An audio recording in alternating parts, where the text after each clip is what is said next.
want to thank everyone for coming to the work session of South Fulton, City of South Fulton. Before we get started, we have an aggressive agenda from here into the rest of the evening. I've asked the manager to be good at some presentation to lower the time. He has gracefully accepted that. I would ask everybody that they do their presentation, and after the presentation has been made, we have questions. No one is answering just the time. And we have, once the presentation is made, then we have opportunity to ask questions, okay? Is that all right with everybody? After the presentation is made, a short presentation. After the presentation is made, we ask questions. So we don't get a chance to talk to the department? Yes. After their presentation. Okay? Yes, sir. Mayor, just very quickly, this is just the first time that council will have an opportunity to publicly or privately talk to department heads about their budget. You have a month, so you can set up your individual meetings, which I think some people have already started, as well as ask that if you don't get enough information today, that you can bring, back and add a work session for future. So I just clarify with Ms. Gilliard that each person, after the individual presentation has been made, you can ask of that department head at that time. Okay. Mr. Clerk? Mayor William Bill Edwards. Here. Mayor Pro Tem Mark Baker. Councilmember Catherine Rao. Councilmember Carmelita Gumbs. And I hear she's present via Skype, so we're getting that set up. Councilmember Helen Z. Willis. Here. Councilmember Naima Gilliard. Here. Councilmember Rosie Jackson. Here. And Councilmember Khalid. Mr. Mayor, you have a quorum. Thank you, Mr. Clerk. Would you sign the first item, please? Today you're having department budget presentations, and listed on the agenda is Municipal Court, but they'll be going last. So the first department that's listed is Communications and External Affairs.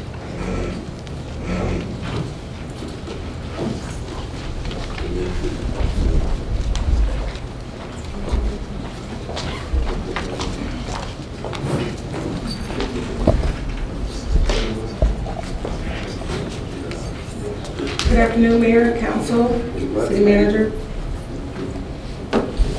My name is Jolene Butts Freeman, and I wanted to take the liberty to introduce myself to you all. We are still in the process of meeting all the council members.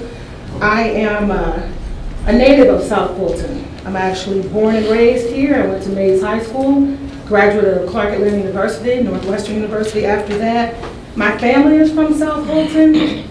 And my kids went to Westlake High School, graduated from there in the magnet program. And I live in District 2, and I've lived in South Fulton for 12 years. I come to you by way of the city of Kennesaw, where I was a director of communications, and where I worked for Fulton County by way of Fulton County Communications Department for almost 13 years. So I just wanted to introduce myself to you guys, and I wanted to also let you know with that I'd like to present the budget in the Communication and External Affairs Department, and hope that it is one that you will approve, and it is organized to help keep and move South Fulton forward.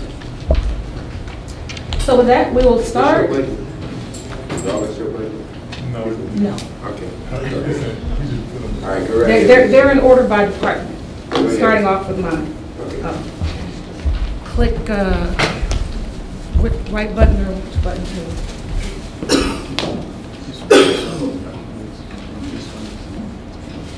Okay. So we'll start off with the goals of the department. The first goal is to enhance communications with the City of South Fulton residents about city issues, projects, and services. The second goal is to enhance the city's internal and external communications. Go ahead. Okay. Let me look at my books. All right. And brand identity to raise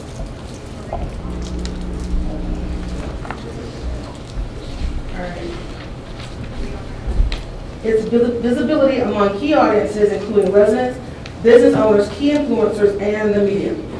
Third goal is to increase local, regional, and national awareness of the benefits of living, working, investing, and visiting the city of South Fulton. Our operation expenses. are listed. You have professional services at $150,000, contracted at $15,000, technical services 0, software licensing $1,900, print binding $8,000, travel $2,500, dues and fees $1,500, education and training $5,000, hospitality $2,000, computer supplies $4,000, office supplies $1,000, and operating supplies at $10,000.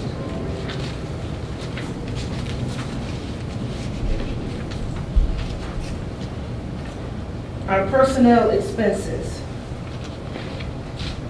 This org chart shows you who all is included in my department. Of course, that's myself and our public relations specialist, and one vacant position for an audiovisual technician. And that makes for a total of 3 positions. Just to give you a little background about what each person does, a public relations specialist assists with all communications needs, to include writing press releases, responding to media inquiries, social media management, website content development and design, event planning, assisting with branding, special campaigns, etc.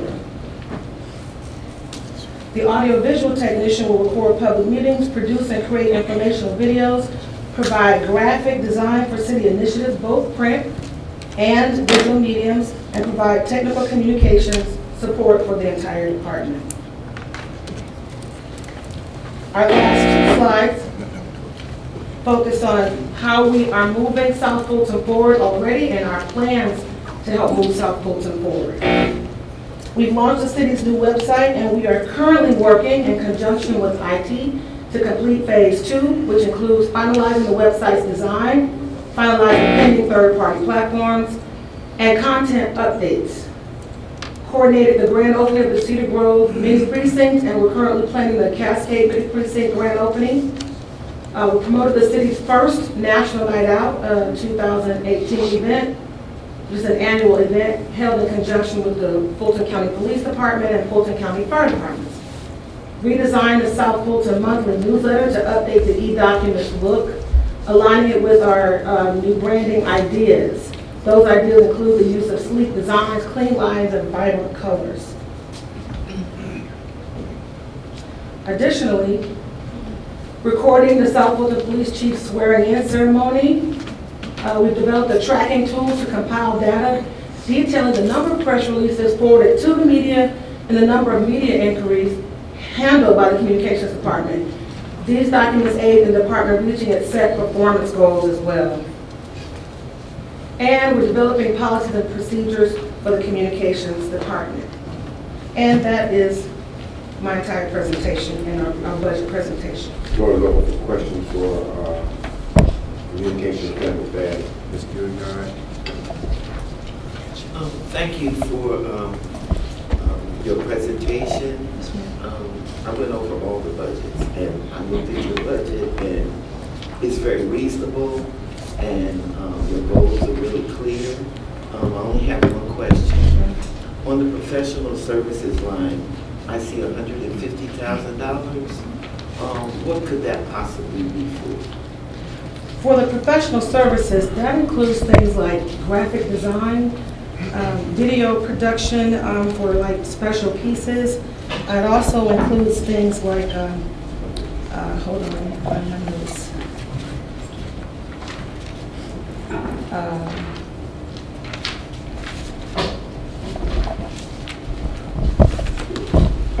The design of flyers and e-electronic mailers that we send out to the community, HOAs, and the council. And it also includes a couple other items. Print. I'm sorry, that's right. Our print and our mailers from when we have major campaigns, particularly something like for FIB and things that relate to our destination South Fulton when we're marketing information about economic development. Thank you, Mr. City Manager. Thank you. You're welcome. Ms. Willis. So I see that you have a position that's frozen, and you want to be a department of basically 3 people, the visual aid person, when you hire that person yourself, and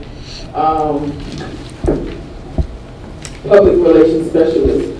One of the things that I'm interested in doing, and I want to hear your feedback, is proposing that we fund that frozen position and have a resource that's dedicated to helping with the communication with the 7 individuals on this council. We have seen a tremendous area of improvement over the past year, and 3 people, I don't see how you're going to be able to effectively deal with the communication with the city and the 7 individuals. There are a lot of good things going on in our district that are not being communicated, and so the consensus is we need somebody dedicated going up to you, but their sole role will be to focus on the communication with council. Can you elaborate on, yes. on how I think our team can manage the workload? Well, I think it's a partnership. It will be a partnership between the communications department and your offices. If there's a liaison that's assigned specifically to each council person's office that can actually help us with the development of our overall calendar, for instance, we have a yearly calendar. We usually don't plan events or activities a month out, 2 months out, 3 months out. You usually plan 6 months out to a year out. You know what those events are. You forward those events to the communications department. We have a long list of what's happening and what's upcoming. Additionally, the information that you guys get, that you give to your liaison, they will communicate that with us. We'll be able to take that information, place it on the social media platforms that we utilize, place it on our website. That helps to get the coverage out. And for any event that we may not be able to attend, if your communications liaison could actually attend those events, if there's a conflict, hopefully there's no conflict between planned events, because you would have planned your events around strategic plans and priorities and key messaging. But in fact, that liaison could go to those events, take photos at those events, send the write-ups to us. We edit those write-ups and then we send it out to the media. So in all actuality, you either get coverage on the front end or you get coverage on the back end. So that's the reason why I think we definitely need that that piece. It also will help us with the production of video, for the city, any council ideas, things of that nature. So that's the plan. That's usually how it works, and it's usually effective if we're all communicating and working together as a team. Okay. Well, I think for clarification, I am not asking for an individual to be assigned to each council meeting. We have specialists, but our specialists are not communication liaisons. I mean, they can work with somebody that's assigned in a communications team, but some of us have talked about having a person that's in your department, maybe that frozen position, be funded to hire somebody to work with all 7 council members, because there has been instances where we have not gotten coverage. We have been bumped for whatever reason. Maybe people thought certain events were more important than other events, but we would like to have somebody dedicated specifically for council. So, that's my comment. Yes, ma'am. We have one more comment from Councilwoman Gum.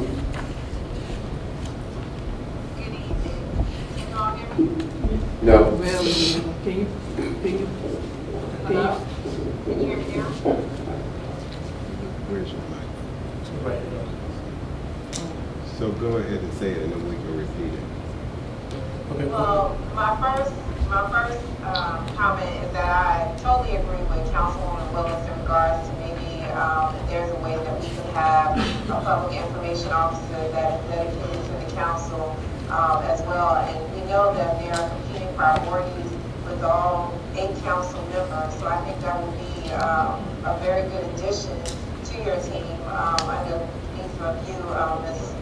Freeman, to at least have someone that is able to help expedite, our communications as well, and not have them run in conjunction with the city. I know we are trying to promote one message, but I think definitely having someone that's dedicated to the council with getting our information out and being able to work underneath you I think that would absolutely be helpful. So I am in total agreement with that. And I think the city of Birmingham does an excellent job of that, so we could utilize some best practices from their area if that position is opened up, and we can utilize that for the council. My second question to you, Ms. Freeman, is for transparency purposes, is there any money that has been budgeted for live streaming for people to actually live stream in for our council meetings via the website? I know we have talked about this before, but I know we haven't had any momentum behind it. Do we have any budget available for that? If I'm not mistaken, Councilwoman Gumbs, the contract that we have with our website includes that service. I need to double check, but I believe when I reviewed the document that it included that service. That's something that I need to look into for you. I don't want to stand here and try to pretend like I know the answer. So I think the best thing for me to do is to get the proper, do the proper research and find out the answer for you. But I think I read something in the overall contract that mentioned that. Okay, all right. Well, definitely I would love to follow up on that. Yes, ma'am. Thank you, Councilwoman. Thank you, Councilwoman Jones. Ms. Butts, thank you so much. Mr. Burke? The next department is Information technology.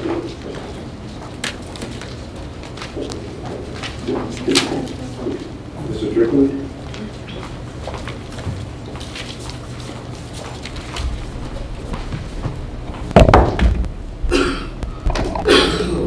Good afternoon, the Honorable Mayor and Council. My name is Neymar Strickland Sr. I'm the leader and the IT Director for the City of South Fulton. I'll be presenting a holistic technology budget for the city for FY19.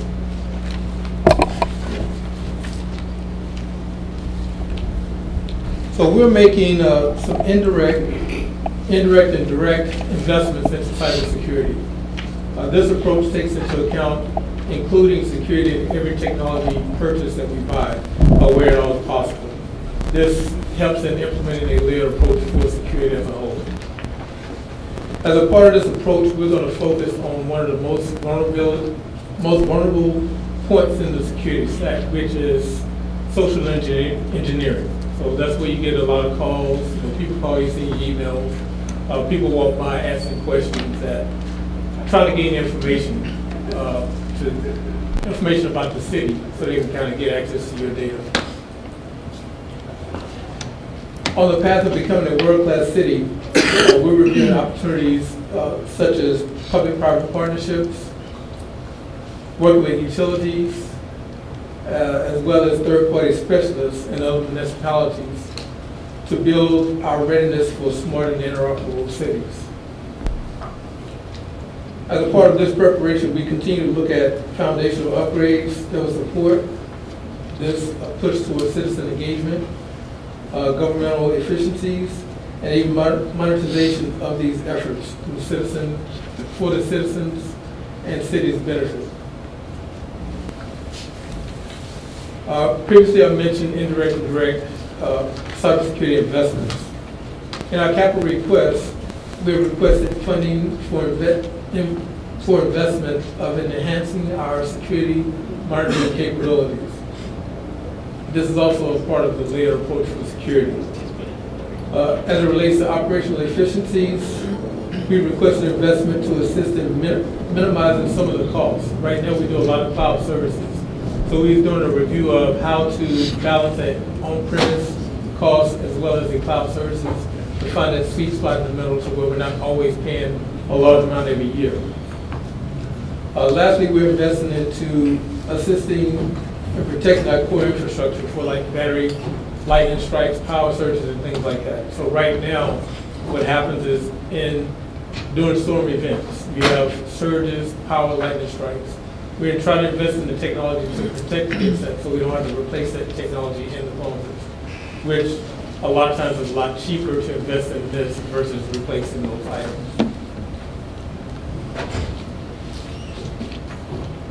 So So the operational expense, what we've done, as part of the centralized service model, we've consolidated most of the operational technology costs into the technology budget. This adjustment allows for a holistic view of all technology across the city, and it promotes collaboration across cities and making sure that we're looking at all the technology and purchasing just something that's going to be able to work for everybody when at all possible. Professional services, this line is going to be related to our supplementing our technology for our staff, and also any specialized services that we don't have internal capabilities to do. So that's where the professional services is going to come into play. The software license, communication, and telecommunication lines, that's where most of the consolidation comes from. Most of the departments, that cost is going to cover like software renewals, desktop phones, internet connectivity for all your different locations.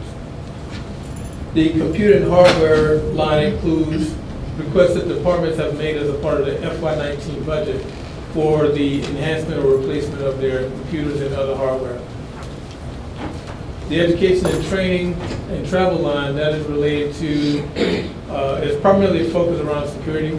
So the staff that we do get, making sure that they understand how important security is across the board.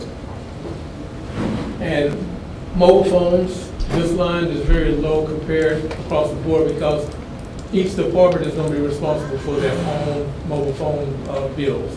So that's this line is actually related to just the IT department. And you'll see in each of your lines, you'll see a mobile phone line, and that's where those are paid for. And also supplies, it's just typical things that we need, cable and things like that. As it relates to the personnel, we requested an additional personnel for help desk, primarily to answer calls when you all request service calls and things like that. We primarily focus on that.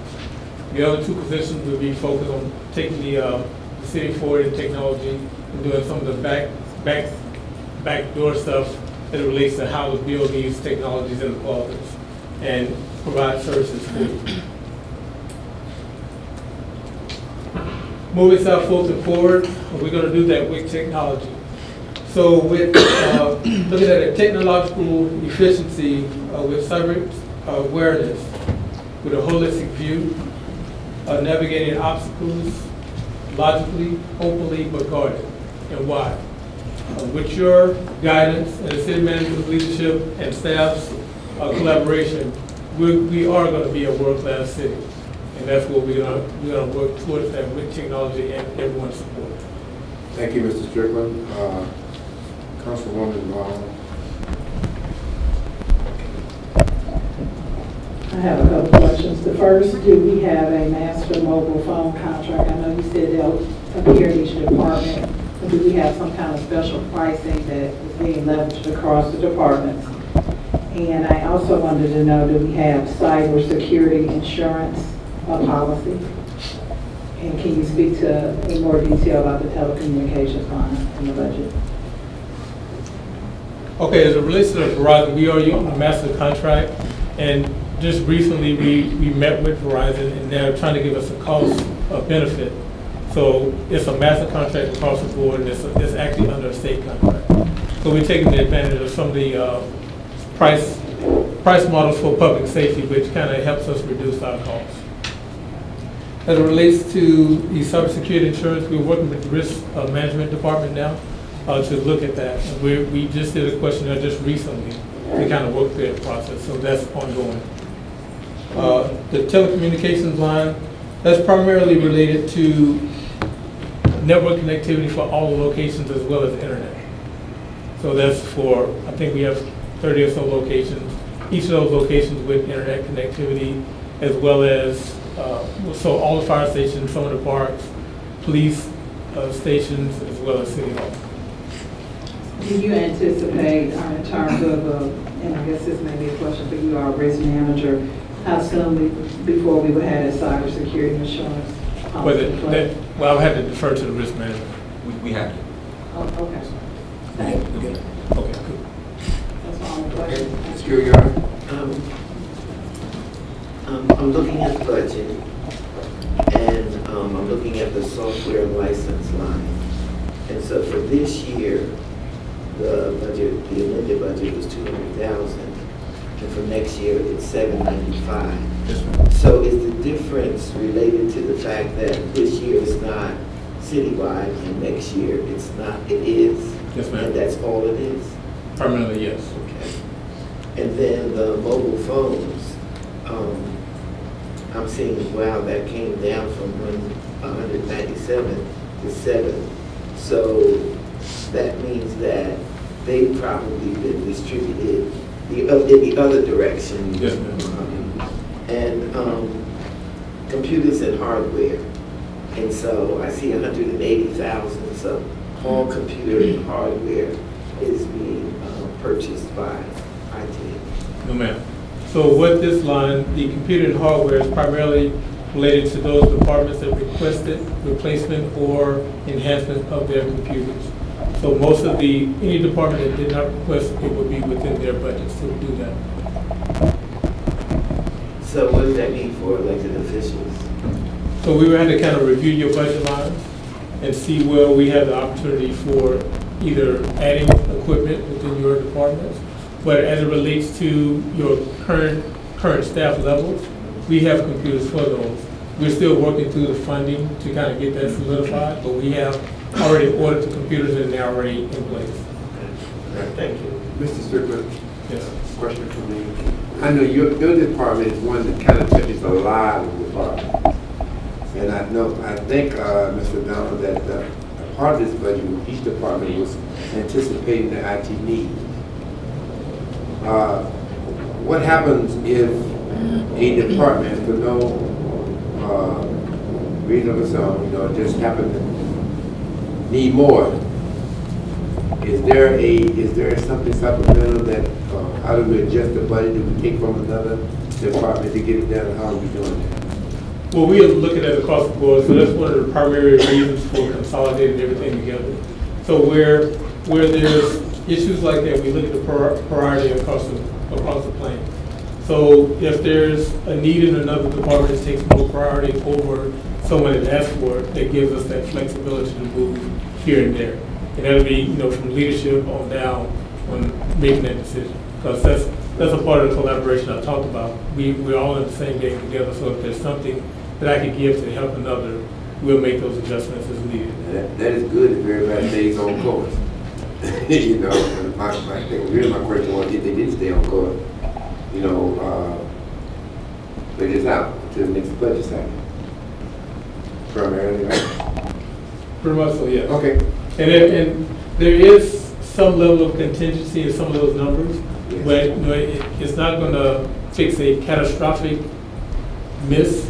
So we got some small misses that we can kind of cover. I think I'll talk more with the catastrophic stuff. Yes, sir. I understand. Okay, Councilwoman Gilliard. I'm sorry. I'm overcalling you today. Councilwoman Rao, Councilwoman Willis, Councilman Khalid.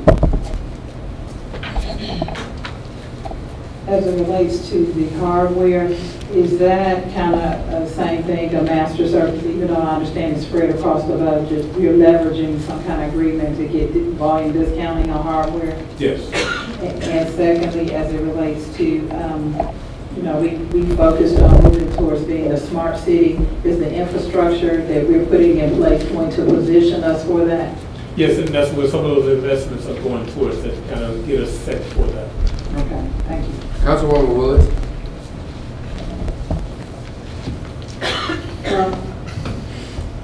I see you increase one head count to 3. Do you think 3 individuals, one is being a help desk, is going to be sufficient enough for a city of this size? You're responsible for the IT for the entire city. That will include police department and fire, correct? Yes, ma'am. So with that, that's where the professional services come into play. And a lot of, we've actually invested in cloud services. So a lot of the actual back-end support is managed through our cloud service providers. As it relates to police as well, The county kind of provides a lot of that back-end work, and there's some partnerships that we have and that we work to strengthen with them, as well as all of our cloud services providers. So the position that we requested is primarily to kind of answer some of those questions as it relates to I have an issue or request from each individual, to kind of focus primarily on that. Right now, we're trying to answer those questions as well as do some of the actual collaboration work with some of the cloud service providers as well as our other partners. Councilman Khalid. First, I apologize for my tardiness. I might be a good idea to take a shower before I came in. So Very good.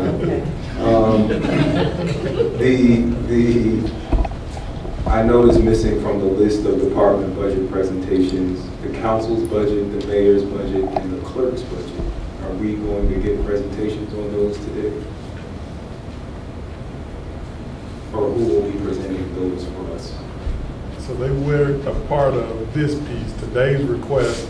Remember, this is the piece we added strictly for the departments, and then council was going to ask us for additional and select which times y'all wanted those additional ones. So today is just the request based on departments.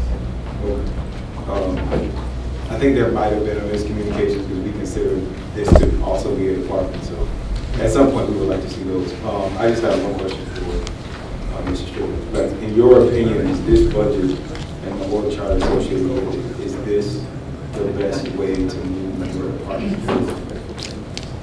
Right now, I think it is, because the consolidation of all the technology, that really goes the distance, because we can kind of look at everything at one time.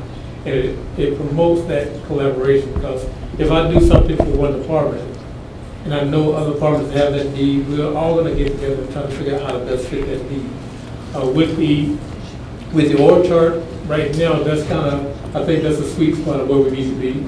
And we'll, as we go through the year, we'll look at those, because we're building a lot of the heavy lifting within the technology. So use the technology as it's meant to be used to kind of help that. And then with some of the training that we've asked for, that's going to kind of help bridge that gap as well as a professional service. Okay, thank you, Mr. Strickland. I'm sure that my colleagues who joined me in saying that even when you were by yourself, you did a heck of a job. Thank you. Right. Mr. Mayor, Ms. Gumbs also has. I'm sorry, Ms. Gumbs, over to you.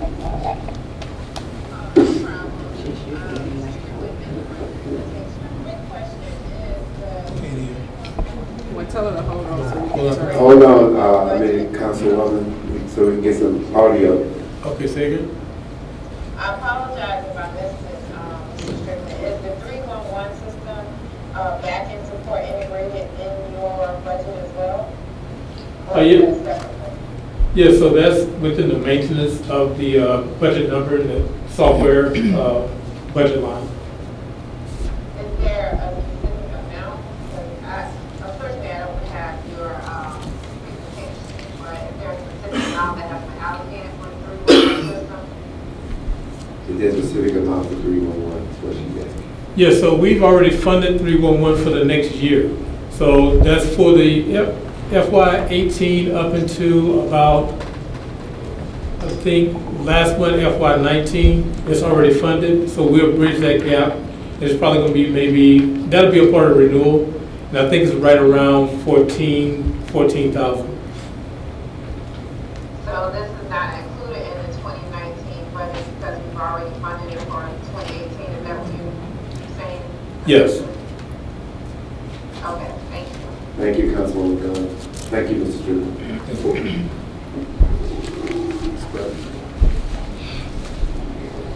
Okay, your next department is Human Resources. Good afternoon, Mayor and Council. Anquilla Henderson, Interim Director from the Human Resources Department. I am pleased to be here with you all today to go through the HR budget. I started with the city May 2017, and I remain excited about the things that are happening in the city of South Fulton. It's truly an honor for me to present this budget because I grew up in the city of South Fulton. My parents' home is in District 7. They still live there. My sister and brothers are raising their children in the city of South Fulton. So this is a big deal for me and my family to know that I'm a part of something great. So our first slide goes over our goals. And so while we have 6 goals laid out, we primarily have 3 chiefly focused areas, which regard efficiency, compliance, and employee relations. The Human Resources Department is also, often referred to as the hiring people, but we do so much more than that. We manage the entire employee life cycle from onboarding, recruitment, everything in between through separation. And for that reason, we have submitted a proposal for a capital expense, thanks to our city manager and chief financial officer who allowed us to submit this for your consideration. And so this capital expense, it is an investment into efficiency. We've noticed a few limitations with our current system, and we're desiring to implement an enterprise-wide solution. This solution will assist several of the administrative departments, including human resources, finance, and purchasing. The enterprise solution is expected to streamline processes with employee data, payroll, timekeeping, financials, budgeting through position control. That's where you know where your vacant positions are and how much money you have in vacant positions and funded positions, as well as allowing for real-time reporting. We expect cost savings through streamlined processes, being more efficient, and allowing those people who are doing those manual tasks more opportunity to focus on their areas of expertise. The next slide goes into our operational expenses. In our operational expenses, if you look at professional services, we are recommending an official class and comp study be conducted to formalize the city's pay and class plan. 91% of our employee population were transferred from Fulton County government. The city transitioned those employees at their same salary and same job titles. So the purpose of the study is to accurately define what our job descriptions are and should be as it relates to a city operation versus a county operation. Many of those job descriptions that were assumed by Fulton County may not be appropriate for city operations, and so that's what this study will do. The goal also with this study is to update the job descriptions to ensure that people are appropriately classified. And that means if they're exempt, we have them classified as exempt correctly, as well as if they're non-exempt, so that the city is not liable for misclassifying people and ultimately owing people overtime that they were incorrectly classified. Another goal of the project for the class and comp study is to look at salaries to ensure that we are competitive for recruitment and retention purposes. And also in that scope, once a RFP is developed, we can request that the salaries of our elected officials are reviewed also. I've included an FAQ document with your presentation. I believe it's just an extra sheet that kind of goes through some general questions and answers regarding a classification and compensation study. Another item in our budget is employee engagement. And so this operational item really looks at one of those key things that I talked about with our budget, and that's incentivizing employees in other ways that we can't always give increases, right? So everybody wants money to be the first thing. And so HR is charged with looking at other avenues of incentivizing our employees. And so one initiative in FY19 that we would like to host is an employee appreciation event during the National Public Service Week, which honors employees that serve our nation as federal, state, county, and local governments. I believe it's generally held the first week of May. And so evaluating the requested funds for this annual appreciation event, and that's not all it's going to be for, we're looking at less than 80 cents per employee for the funded positions that were requested in FY19. Another employee engagement event is the Leadership on Location. This is a value-add initiative that our city manager introduced a few weeks ago, and it was established to allow executive leaders a platform to proactively engage with employees at their work location. So taking the executive leaders out of City Hall, actually putting them on location, giving them a different perspective for employees at their work location. And again, that's just used to garner insight from the employees on their perspectives of how city operations and city administration is doing as their employer.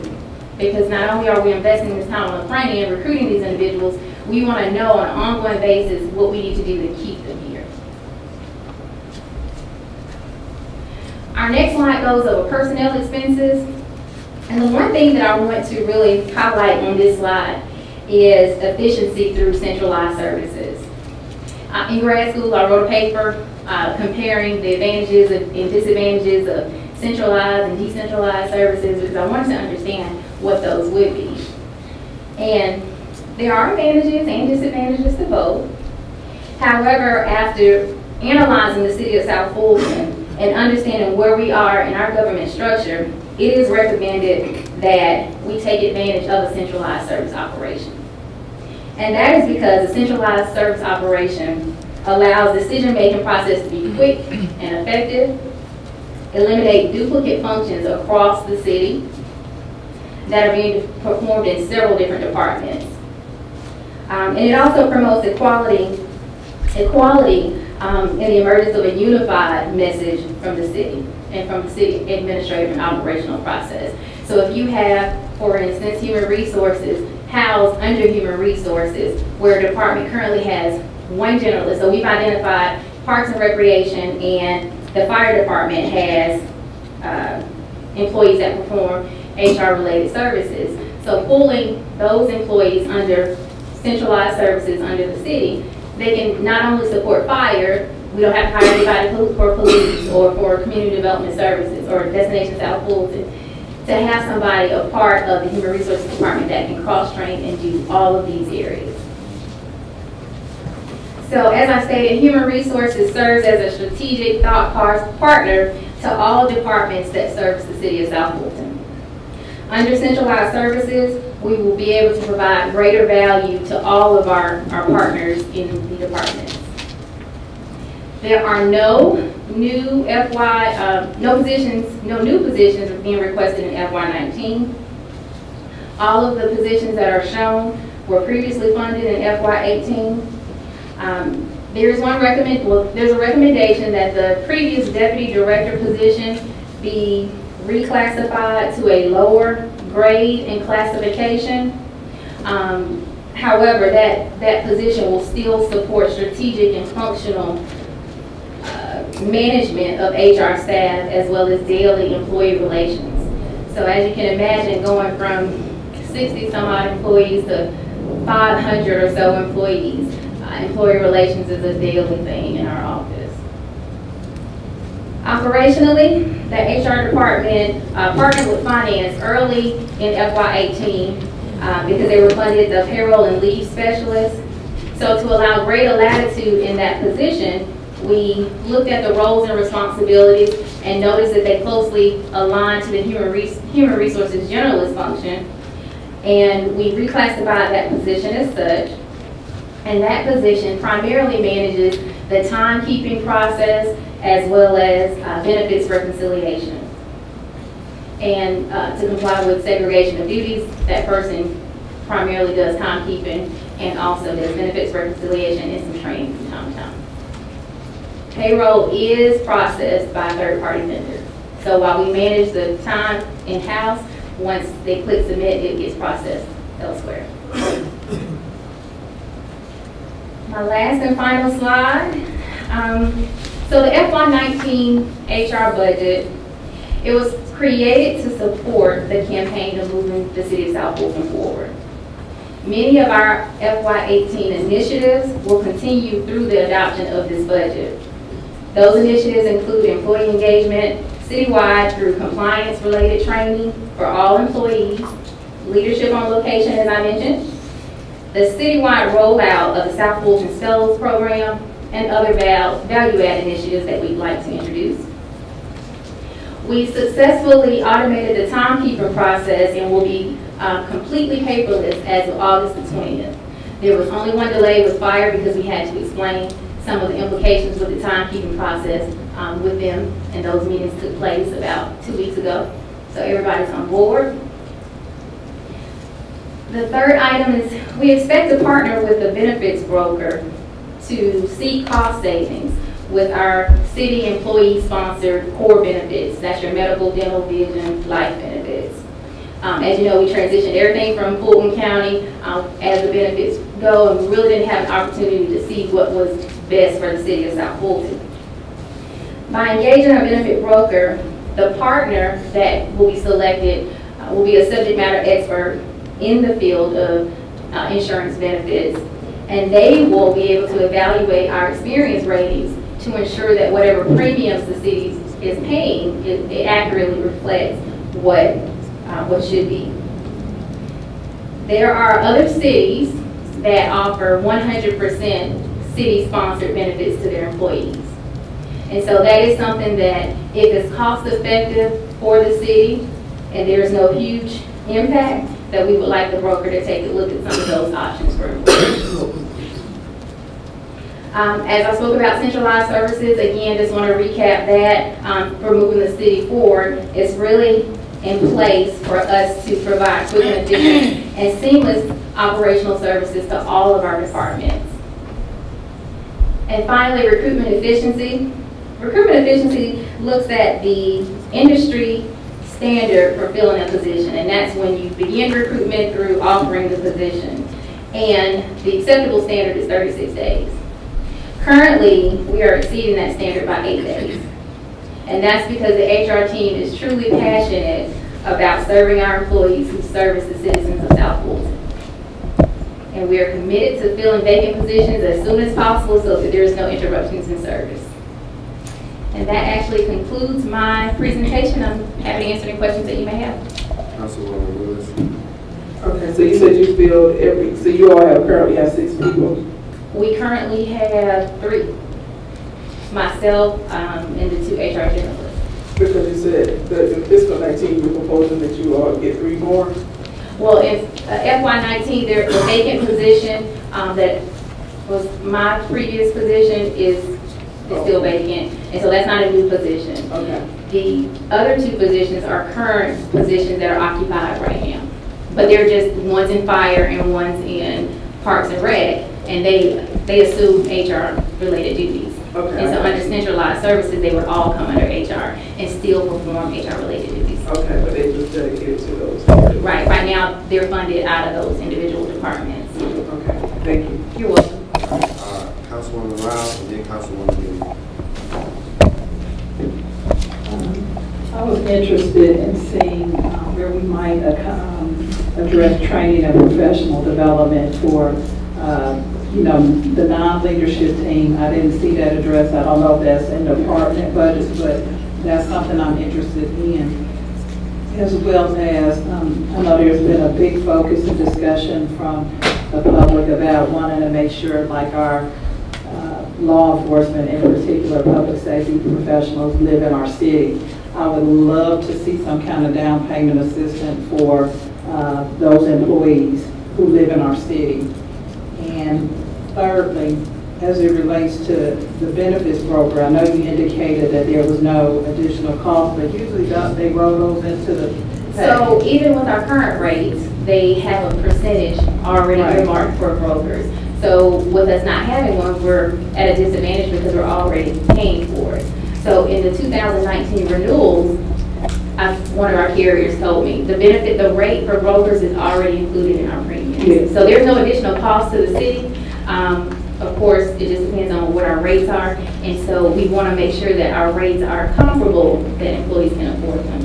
Okay, and then that was just clarifying, because I know we're paying one way or the other. That's why it says, just wanted to make sure you plan to procure that, right, in terms of identifying the benefits. Right, we're working with our purchasing manager. We're partnering with him on the scope and getting our RFP out. Yeah, and if you could speak to the professional development for non-leadership employees who are not in leadership positions, as well as looking at any kind of incentives as far as down payment assistance. I think we'd love to see police cars in our neighborhoods across our city. Yeah, So educational and training, as well as professional services, although we kind of identified what some of those funds would go towards, it's not completely, I guess, there's opportunity for us to contract with a consultant to do trainings if it need be. But departments have earmarked funds in their individual departments for training.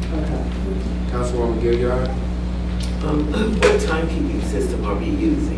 Currently, we are using Paychex Flex. I'm sorry. That's our vendor, and that's been our vendor since day one. They have a module called Stratus Time, I believe it is, and that's where employees can clock in and out through the computer, or we have what's called geolocations that allow them to clock in and out from their mobile phone. Are you satisfied with that system?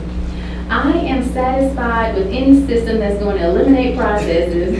However, I will say that while this is our first, well, we went live, I want to say July, with the first group, we are noticing a few limitations with the actual system and having to create, it's a lot of manual processes in that system. So I guess this is my last question. I guess the 125 for this year and on the professional line is for the study. It's for the study as well as some compliance with our policies and procedures. So our policies and procedures for our merit system employees require a hearing officer. And so with that professional services item, we are setting aside money for cases when we have to do appeals boards and things like that. Thank you. Councilman Baker?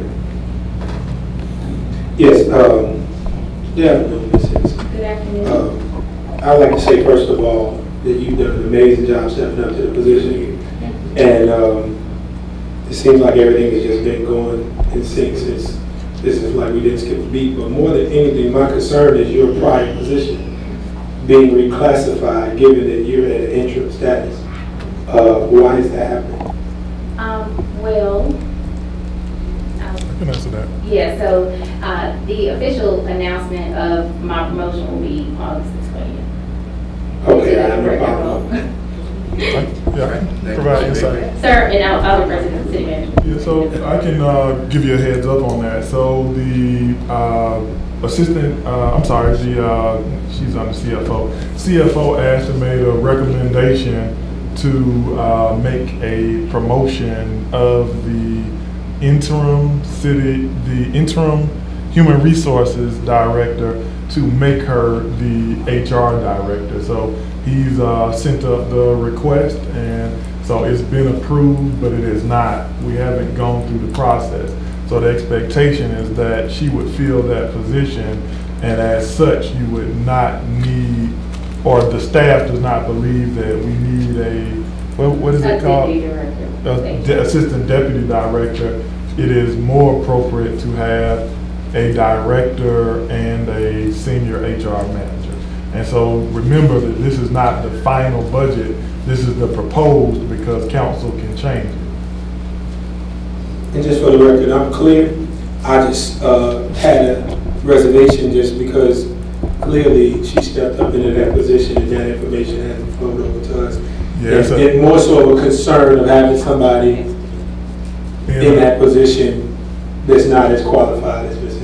Henderson. And we hadn't gone through the process, which is why y'all hadn't received any announcements or things of that nature. But the budget as proposed assumes that, based on the request. I'm clear. Thank you, Mr. Baker. Mr. Khalid? Yeah, I want to second our Mayor Pro Tem sentiments. You've been with us since the beginning. It's been awesome. So I'm going to ask the same question. In your opinion, does this budget and org chart reflect what you think is best for your department and the direction it should go? So that's a great question, and I heard you when you asked Neymar that. And I can wholeheartedly and honestly say that I was involved every step of the way with this budget creation. Even being a part of the community workshops and hearing from the citizens about what some of their desires are from the city, and being somebody who grew up in the city and primarily on national flat shows, corner. I'm truly excited about having an opportunity to propose this budget to you and show you what HR's ideas are behind it. My dad has medical issues, and he'll call 911 in a minute for medical or safety. And so to know that somebody that I qualified is going to service him means a lot to me. Awesome. Thank you. Thank you. Okay, Willis? So, I know residents often ask, and there have been comments made about trying to incentivize employees who work here, live here. Is that legal? So we did have a legal opinion sometime last year, and the recommendation was against it because of geographical discrimination. Right. And so I will defer to legal to give a second opinion if necessary about how that was formed. Yeah, my opinion would be consistent. I wouldn't make any recommendation to change that. Now, as far as the law enforcement officers, is it consistent when as it relates to them as well? I know some of us would love to get down payment assistance, not through the city, but try to find programs that will do it for public safety. Is that the route we will go along for public safety? Try to find programs that will provide those services or provide those benefits aside of the city to provide those type of benefits if you live in the city. How do we get around that? So it would be my approach to partner with the chief of police and whoever Chief Meadows identifies from his recruitment team to analyze what other jurisdictions are doing so that we can be competitive. And also recommend some policies or SOPs around take-home vehicles and partnering with the community on down payment assistance. I think there was an organization that was offering it for people to live in the city. As well as some incentives with free housing with local apartments. So there's opportunity to look into those different incentives, and I'll be happy to do that with Chief Meadows, whoever he designates. Thank you. Councilmember, I think Chief Meadows, he'll be in his presentation, but he does have some unique ideas about incentivizing police officers. So I think he would be able to speak to that also during his presentation. Well, thank you for that. And I think I've shared some with you. I know some builders in the area, and like I said, incorporating that, however, even if it wasn't us, I think it's really important to try to encourage that. Okay. Can I just tone in on what Councilwoman Melissa asked? And there are state law exceptions to public safety. So there are ways that we can get around those laws to accommodate police and fire. Thank you. Okay. Let me also piggyback on an outstanding job that you've done since you've been here. One question, and Manager, I think maybe you may have to chime in on this. There's always an issue in government about people working out of class. How do we identify and correct any issues with a person working out of class? So the recently adopted policies and procedures, thank you, that you all adopted a few weeks ago, there's a policy that an employee can file a grievance if they're working out of class, or they can merely talk to their department head and they can request through HR that we come out and do what's called a desk audit. When we review exactly what the employee is doing, and then from there we go back and analyze and make a determination if that person is truly misclassified. And if they are misclassified, we follow procedure to either move them up or down, because sometimes classifications may not always turn out the way the employee intended. So it's a process that we would take upon being informed of a possible misclassification. Mr. Manager, I think that in all department heads is to be stressed on the issue of working out of class, because that can cause a lot of problems. Absolutely, and I'm sorry. Go ahead. And not appropriately having employees classified correctly as far as their FLSA exemption status. And so again, back to that study will really assist us with determining that we have people appropriately classified. Because again, the last thing you want to do as a city is misclassify someone as exempt and then later find out they should have been non-exempt, and now you're having to pay all this overtime because they weren't specified correctly. Thank you so much. Thank you all. All right, Mr. Clerk. Next department is finance. All right, now, finance, you got a lot of sheets over. Go ahead. Good afternoon, Mayor and City Council. My name is Frank Miraz. I'm the City Treasurer and the CFO. I've been with the city from day one of its formation. I have been involved in each and every transition of departments from Fulton County. I've been involved in our fiscal being from day one up to this time. We have come far and we have gained a lot. And my request to the council, this 7 o'clock tonight, the city manager will be presenting the budget to the council. Once he presents that budget, it's up to you how you are going to handle it.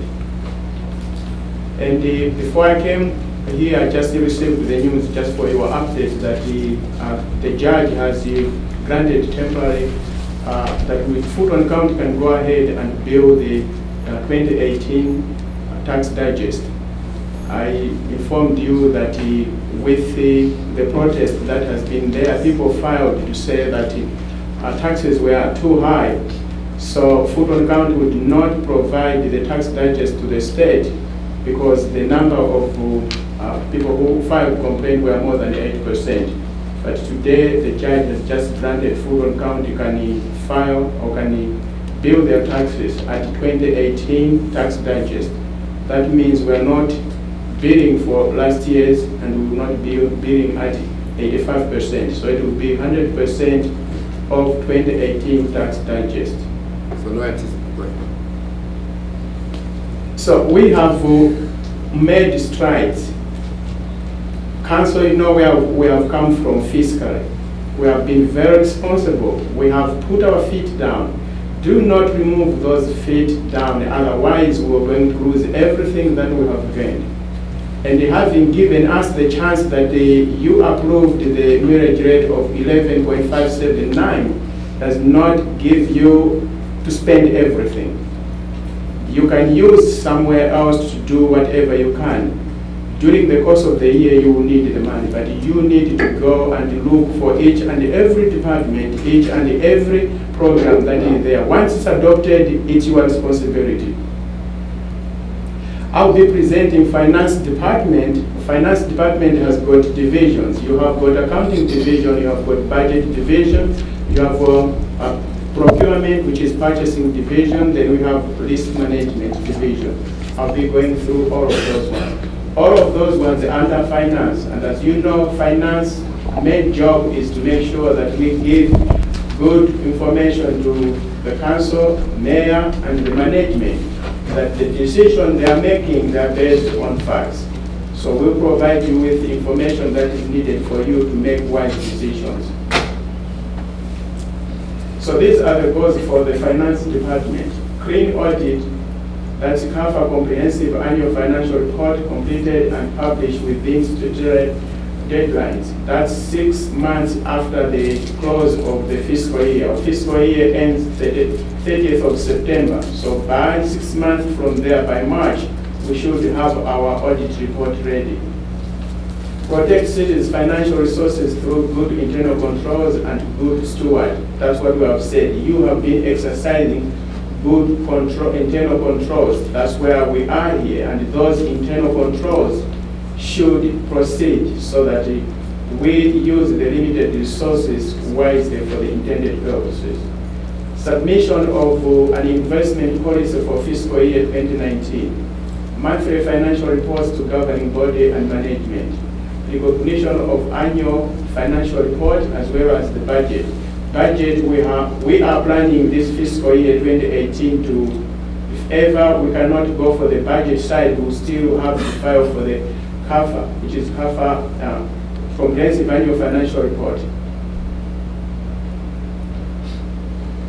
This is a continuation of goals. As I said, there is more than accounting in finance. So our goal is to centralize all procurement system to a full electronic procurement system that allows for electronic routine activities for the City of South Fulton upgrade, procure management and approval of contract and procurement documents, procure, implement, and train staff on claims management system, organize safety committee, defensive driving training for our employees as well as our for city vehicles as well as our employees. Track trains of loss history of claims. Implementation of fleet management and safety policy.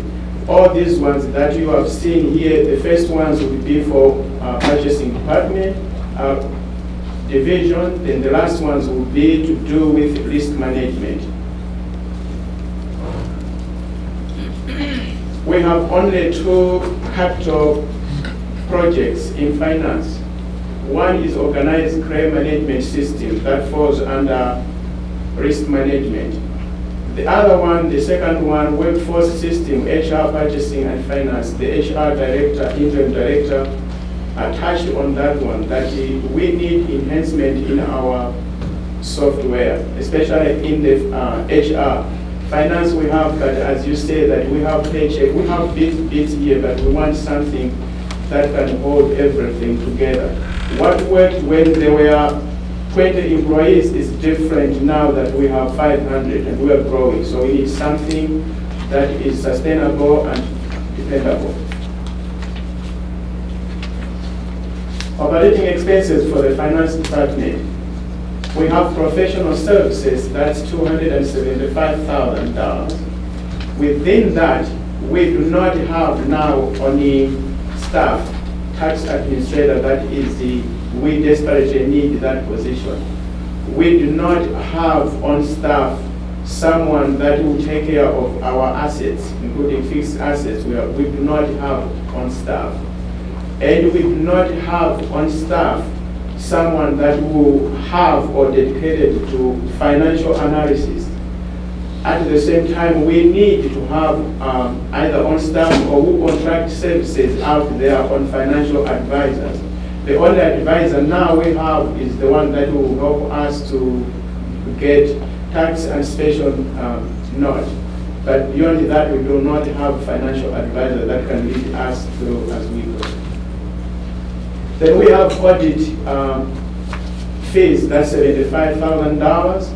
It has grown, we had about 50,000, but that 50 was only for 5 months last year and for just few departments.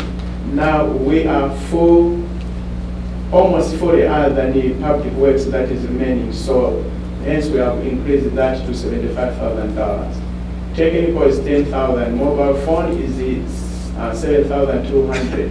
Rental of equipment, we have a need at times of different equipment. Sometimes we may not have car on full. We may need to go to bank and we may need something to rent out. Advertising is, we have 5,000 advertising. We advertise the application of taxes. We have public hearings, advertisement of public hearings on tax, public hearings on budget. Then we have printing. We have to print budget books. Soon after you adopt on the 11th of September, we have to publicize those books, that budget books, that will be for the public as well as for the governing body and the staff. Then we have travel. Staff have to travel to go for training. We talked about that with HR. The departments, respective departments have got in place to enhance their employees, that they acquire enough training in order for them to deliver the services to the city. Education and training, dues and fees are for membership for the staff. Bank charges, we have different bank charges for, we have different funds. We have general fund, we have trade fund, we have court, municipal court fund. All those funds, we have to put them separately because they are supposed to be where they are supposed to be. And all of those ones, they attract fees. So as our funds increase, our fees also do increase. Office supplies is much of stationery. Hospitality, books and periodicals, just to make us to be up to date of what is happening in the financial sector. And our total operating budget is $422,800. We have two budgets. On the left side, on my left side is contract and procurement. That's purchasing side, and you have risk management on my right-hand side. And professional services for procurement is $100,000. There are several things that are needed. There are some services that we may have, we do not have in-house, that we may need to contract out. And I may not specify those ones in details, but there are several things that we may need as we go by in procurement. Communication, that's mobile phones, advertising, printing, travel, education and training, goods and services, office supplies, and the total budget for contracts and procurement is $139,000. On the professional services, on the risk management are services that we may need to go out. As you know, that the risk manager is responsible for our workers' comp, is responsible for our general liabilities, responsible for any incidental that may happen. An employee breaks the leg or they slip out, all those things are under the risk management for the safety of employees. And the total budget for that division is $34,900.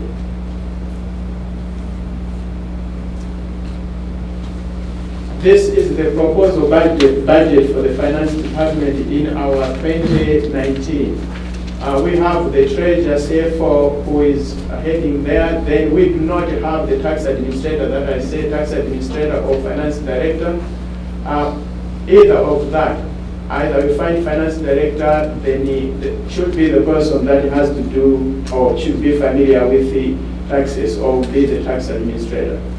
And below that, you have the controller, you have the budget manager, you have the risk manager, you have the contracts and procurement.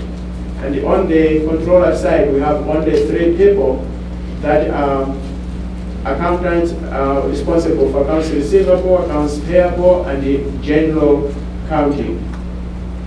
On budget, we are growing, so there is a need of having additional head on the budget side. That will be budget analyst. It's a new position.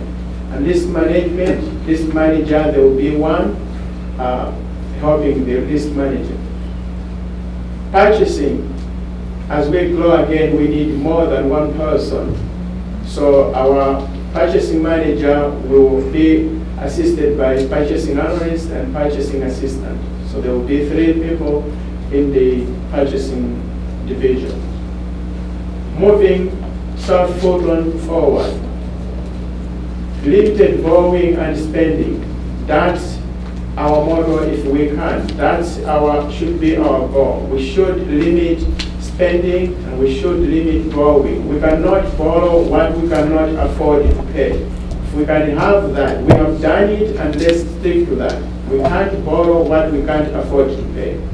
Transparent process. OpenGov has already been, it's already in there. Implementation, you may be asked, you have been talking, but it's already there. It's just a matter of when our website will be, because we did want to implement it, then there will be a change of the website, then we have to redo it again. But it was ready end of June. So OpenGov is available as soon as the website is ready. We will launch it. Timely and accurate financial information. Compliance with all accounting, procurement, and risk management guidelines. And we want to be good steward of the city's limited resources. Okay, thank you, Mr. Mamazi. I saw Councilwoman Lewis, Councilwoman Jackson, Councilman Khalid, and Councilwoman. Hi, Mr. Mamazi. During our discussions about sanitation, you and I went down to the county and we met with tax commissioner Ferdinand, and we had our legal team there as well. One of the things that he suggested is that we have someone internally that will serve as a resource to, one, serve as an auditor for the commercial billing. And they'll also serve as an audit to make sure that the process on the sanitation collection side was being handled properly. And so what I don't see is anyone in this, in your chart, that's going to be dedicated, and I mean not only to sanitation, but any other internal audit needs that we may need in the city. Because I know I can think of several departments that I will recommend that we do some internal audits on at this time. But I know definitely we will need somebody dedicated to sanitation. I can't agree more with you with that, but as in a few minutes time I was talking about funds, general fund. So this one is entirely independent. This one will be an enterprise fund. So this is what is going to happen. Once we have identified who is going to supply us with the services, solid waste services, we will have to sit down to find out, okay, either it's 8 million, 9 million, 12 million, then we'll factor into that what other services will be needed to perform this. So there will be a markup, and in that markup, that's where we'll include what do we need. Do we need 2 people? Do we need 3 people? And it will entirely be funded with this money that will come from solid waste. There will be no money transferred from general fund here. So it will be by itself. So that individual you said will be solely dedicated to solid waste and not any other internal audits that's needed in this department? Will be a city employee. Of course, it will be under public works. That employee will be under public works, will be a city employee. It will depend on how much that person can do and how much is required for that person. Will that position have full job to do only for that, or they can do some other things? But will be employee, but funded by enterprise fund. Okay, so the other question I have is, will you have someone, I actually have 2 more questions and I'm done. Will you have someone in your department that will focus on doing internal departmental audits? So what we need is, I mentioned about professional services that we do not have in place. So we do not have, as of now, internal audit. We have external auditors. Internal audit helps to go into departments to make sure that when we have external auditors, much of the services have already been prepared. We do not have that. So we may go contract it or we may have in-house. But as of now, we do not have. I think with you we talked about that, the need of having internal auditors. Councilman, can I chime in? I just want to remind you, remembering the initial budget amendment, you guys authorized us about $250,000 to be able to do that in FY18. I think you also see that same amount in the FY19 budget.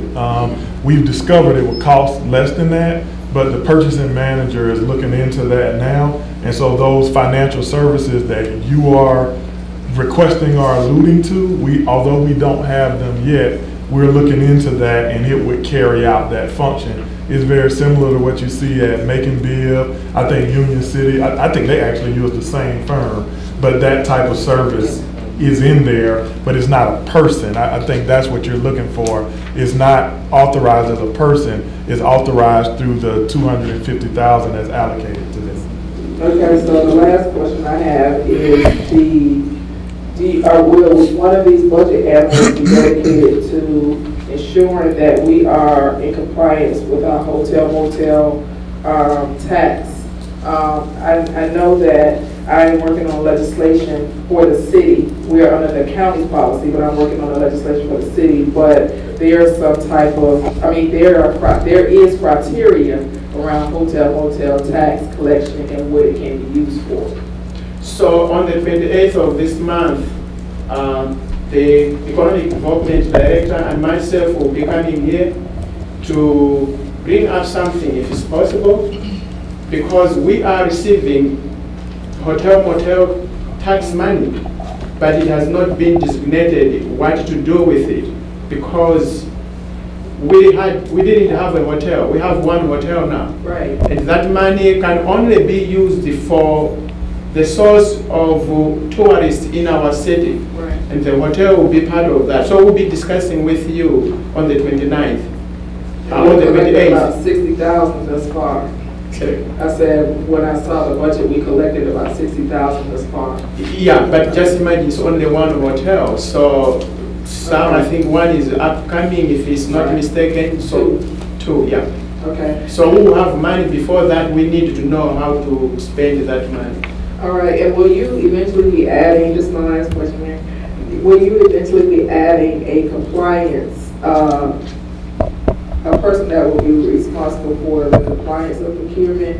I see you have an assistant, I see you have an analyst, but most procurement departments have someone that's responsible for compliance, reviewing the process to make sure that everything is in compliance. So we will look into that, and before the 11th, before the adoption of the budget, there will be those changes. We'll take into account your question or your proposal, and we will get back with you before you adopt the budget. All right, thank you. Okay, thank you. Councilwoman Jackson. And I don't know if you're the person to answer this. In looking at the org chart in our agenda packet, page 118, I'm looking at the line item where city attorney, city manager, city clerk, but you are the city treasurer. Correct. My question is, why aren't you on that line item? So you have 4 appointed people. You have the mayor, council, then you have... No, I'm asking, I know you're appointed, and I'm asking why aren't you on that line item? I don't understand you. No, he's not on that item. He's up under the city manager.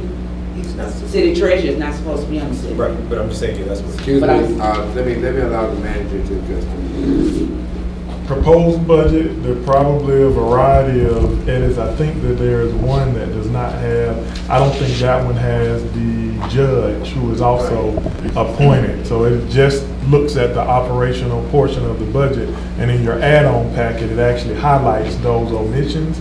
And so during the time between now and September 11th, those things are cleanup items that would be taken care of. Okay, because I know I mentioned this earlier. And that's why I mentioned this, I think, in April.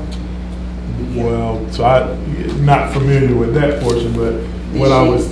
And it wasn't on there then. And I mentioned it then, and I still don't see city treasurer. You also don't see the judge, ma'am. So what I would say is that, again, the reason we pointed it out during the, what do you call this, the add-on document that you have, it details about 36, I believe, I may be wrong, but different items that we believe need to be adjusted in between now and September 11th. I would also say detailing 2 bodies or 2 positions for one body is not something that is easy to do within an org chart. So you have a treasurer and your CFO, which is one and the same person. And so we want to, one, we love your insight on how you would like us to display that. You could easily say the CFO/treasurer, but the issue is that the treasurer, based on your charter, is actually higher than the CFO. And so how we display that is something that we'd like your insights on what your preference is. But again, it's highlighted that along with the piece for the judge, because that's a unique one as well. Right, because exactly. she is nominated as by the mayor, but reports, I believe, to it's a interesting dynamic, and so it's just not included in there, but it's noted as something that, you know, we'll fix in between now and September 11th. Okay, but what I'm saying, you're correct. The judge is supposed to be on this line as well. So what I would like to see is all of those effective on this line item as of this date. Again, I hear you, Councilmember Jackson. Goes on that line. I hear you, Councilmember Jackson. Again, you have until September 11th, but you also, as a council, including yourself, have to provide some clarity on that, because our request is you have 2 positions, 1 body. And so how you would prefer us to present it in your final budget is what we need access to, because if you would like, it would be CFO/treasurer, but your treasurer is higher. So do you want that on the line? And if you do that, then technically how do those people report? And so again, it's not something that I think will settle now, but we pointed it out to you clearly in the add-on document, and between now and September 11th, we'll be able to settle it. No, I guess what I'm trying to say is that shouldn't be anything. That was in the beginning. When we appointed him, we voted for him to be city treasurer. So that's done. Yes, we know it's done. That's not something that we're going to go back and try to rehash at this point. No, what I'm just trying to find out is, where is it? I've asked in April. It hasn't been changed. So, Councilmember, I don't think we're communicating well right now, because I'm clearly expressing to you that we don't know where to put it based on those items that I just told you. Again, you're the council. As you guys tell us where to put it, then we can, but I don't think you're seeing the difference in what I'm saying. I see exactly what you're saying. Oh, well then I think we're good. Let's keep in mind that this budget says proposed. And so with these us know that we can make changes as we go along before we get to the final budget. Ms. Jackson, anything? Okay. Okay, Councilwoman Khalil. First, I want to piggyback off of Councilwoman Jackson. So I do see that just as a point of clarity, Mr. Malazi serves as our CFO and as our treasurer. And our treasurer is ranked higher and is an appointed person, whereas our CFO reports to you, the city manager. So I guess there's some confusion about when is Mr. Malazi operating as our CFO and when is he operating as our treasurer? And what does he report to you on, and what does he report to the council? So I would say the way I foresee it is that appointee of the council, and so anything financial, there's no restriction on him reporting it directly to the council. I think anything that falls under his purview, at least since I've been here, and I can't speak to anything other than that, but from the updates, I think it's the monthly and quarterly fiscal reports. Those go directly to council, as a matter of fact, without my vetting. In addition to that, we have now made the adjustments. I think you've seen, even though I believe those things fall under my responsibility, I actually have the FISC come directly to you from the CFO. So I believe that he reports, or the function period reports directly to the council. I think my questions are clarity being sought regarding the visual portion of the org chart is, if you eliminate the block of CFO and put it on the top line, you have a bunch of operational people that just float. So, and if you So not to cut you off, because I get that. But my question, so I guess my question is, because the org chart is a visualization of values in organization, and so I would like for both of you to answer. Is it your intention or your recommendation that Mr. Malazi continue to serve in both of those roles, or is it the goal at some point for those to be two different people? So I think I'd kind of like to leave that at the discretion of the council. I can tell you what we did in the FY19 budget to help flesh it out a little bit. And I don't know if anybody's noticed this, but you have a finance department that actually didn't have a department head. And so we've added a finance department head to help to illuminate the role of the CFO and this dual capacity that you have. I don't know if that's actually the solution, but that's kind of the best effort based on the current hodgepodge of whether it be staff or administrative activities that we have. I think also having that person touch tax, because the way it's set up now, you'd have Mr. Malazi over all fiscal activities and the activities of the treasurer. So it's like you kind of have two different functions touching one role. I believe that having a finance director should give you separation of church and state, but I probably defer to the council on which one they prefer. And Mr. Malazi, you mind where both things happen? I just wanted to speak on the financial side of it. The charter had to put the treasurer for separation of duties. That's the main one, separation of duties, so that there is no an oversight or That's the main one. So whatever decision you are going to make, I don't think there's any decision you need to make because it's already clear. It's separation of duties. The treasurer has to perform independently, advise the council, advise the city manager independently without any interference. Is it your recommendation to continue being both the treasurer and the CFO? Actually, it shouldn't be treasurer and CFO. The intention that they made, I think what they made a mistake was making a CFO and separating it from the treasurer. It should be one thing. Because if you see, they say the treasurer will collect the funds and the treasurer will be responsible for all finances. So that's how the charter says. So in this org chart, then you as treasurer and everything underneath that should be on the same line with the manager, the judge, and the... As a treasurer should not fall under the city manager because there will be no separation of duties. But again, at the same time, the city manager mentioned about the people that the CFO or the treasurer supervises.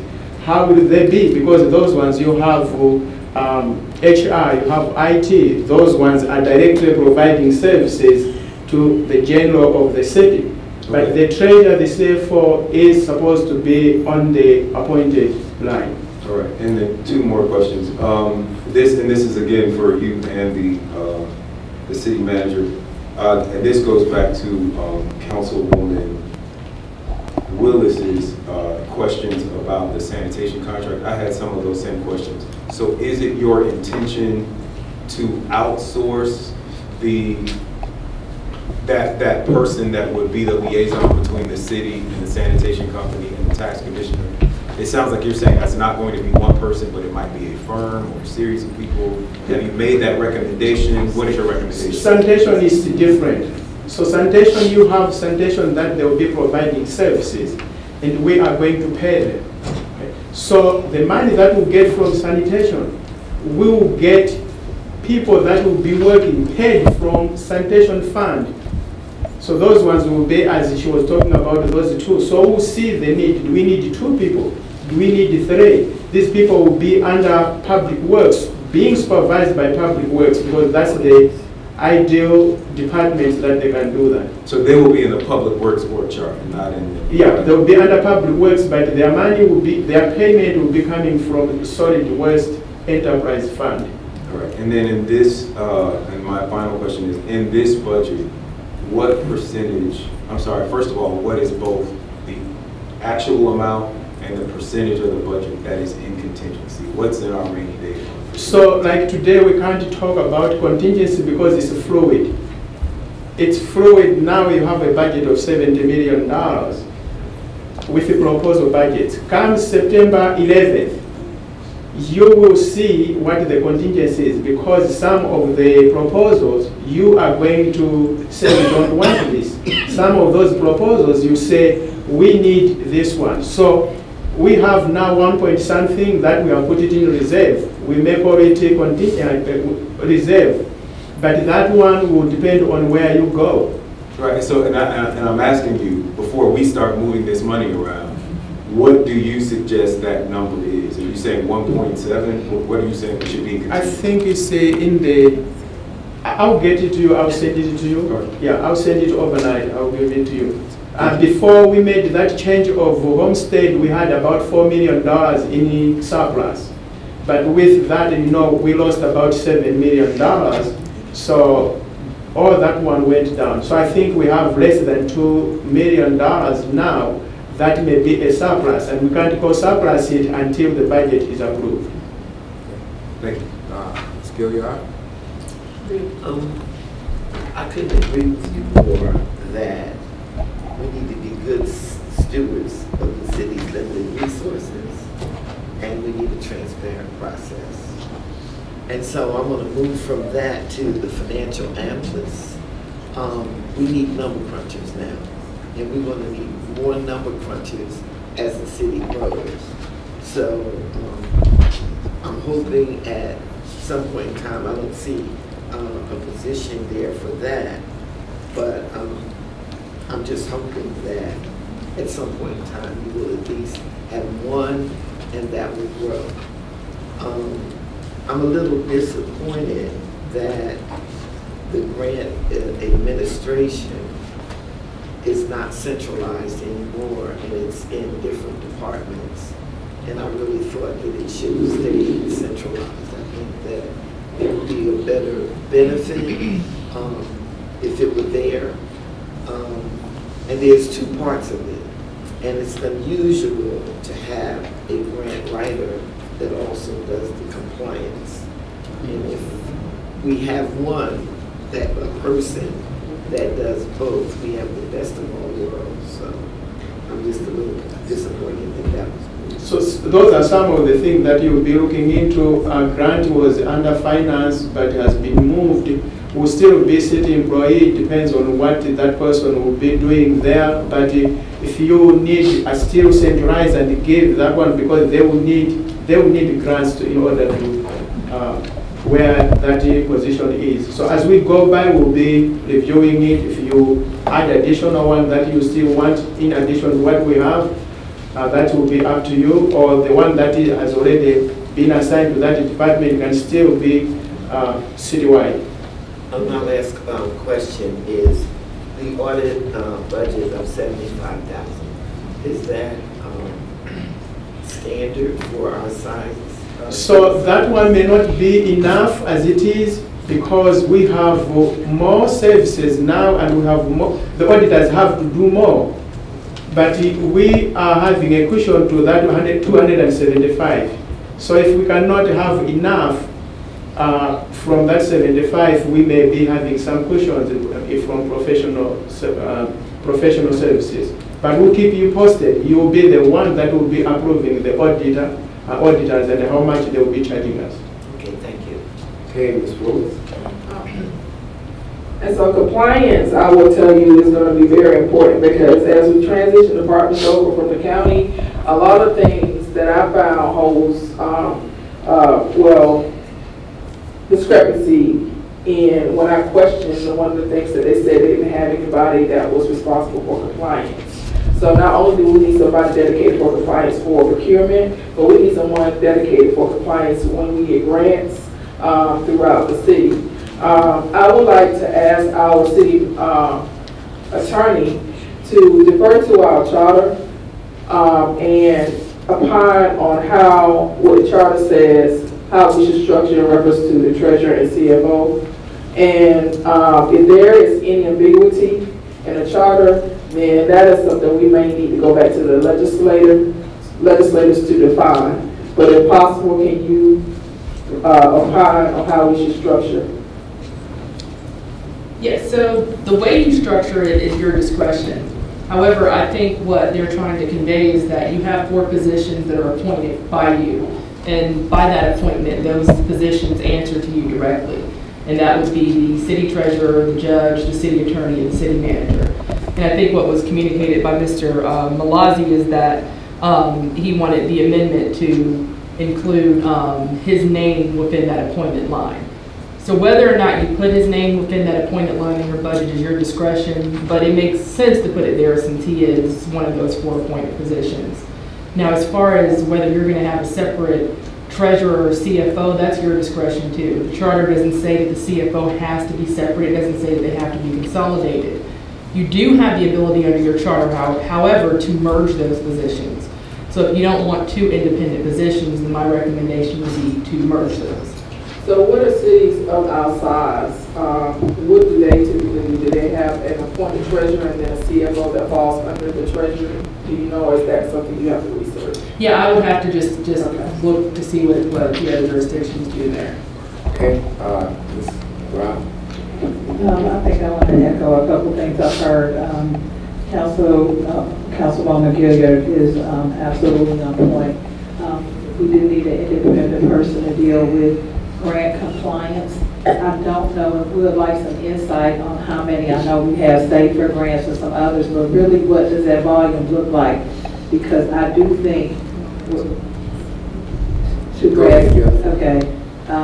again, I think we need to focus on expanding our revenue bases, and I think grants are an excellent opportunity, but usually your grant writers feel different in your compliance. So I do think it's something we need to look at. May I ask you a couple questions? Yes, ma'am. In your beginning remarks, you talked about the digest. Does that mean that we are not in the, we do not have to have a TRO this year?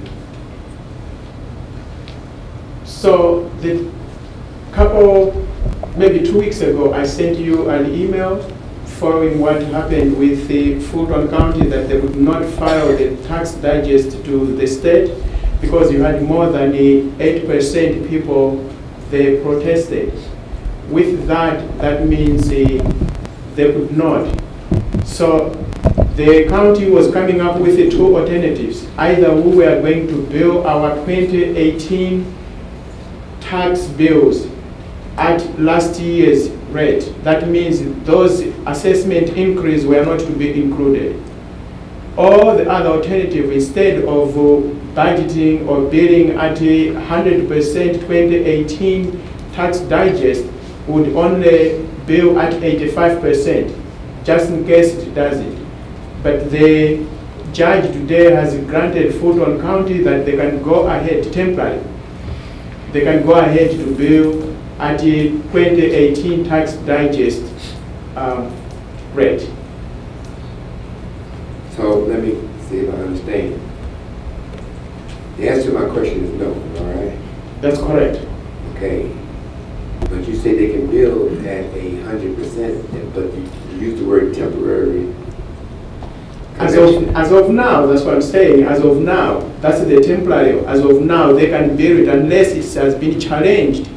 Then we can't. But as of now, as they go ahead, all cities in Fulton County can bill at the digest without a reduction of 15% as previously. Okay, so there's no temporary anticipation of TRO. Okay, that's the answer to my question. Mr. Malazi, I'm kind of feeling from the conversation that we had here that you feel in your job that you need some autonomy. And I question the fact that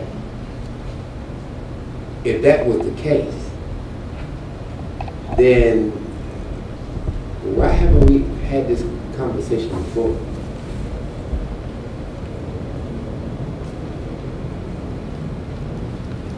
So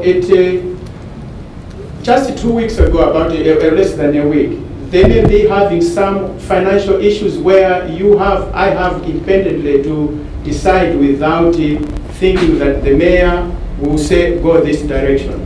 Or without the city manager, go this direction. Without, just be independent. Here it's what it is. If I give you those decisions independently, it is different than when you have influence. Where has the mayor sent you anywhere other than where you want to go? Just giving an example. That is not a good one. That's an absolute absurd. All right? Now, I'm going to leave that alone, Mr. Malazi. I don't have to, but I will. The other thing I want to ask you is, and Mr. Manager, I don't know what, we talk about your two responsibilities. I can't remember if the conversation of anticipated compensation for him, was there a consideration of the fact that he was doing two jobs? I don't remember. I mean, we have to go back, Mark, and see what that conversation was. There was no two. I understand. I may never. I'm just saying we need to go back and possibly review our notes and look at that, because if you're going to do two jobs, I think that it was just logical and natural for people who are going to pay you to say, well, you're doing two jobs, I need to pay you more. I'm just saying we need to go back and look at that, and that's all the question that I have, sir. The treasurer's salary, you have to approve it. I understand. That's all the question I have. And I would appreciate it if someone is talking, that we let the person talk and answer his own questions. Thank you, sir. Mr. Barrett? Okay, Did you say Ms. Guns? Ms. Guns has. Ms. Guns, you have some, I'm sorry, y'all gotta let me know what Ms. Guns was talking.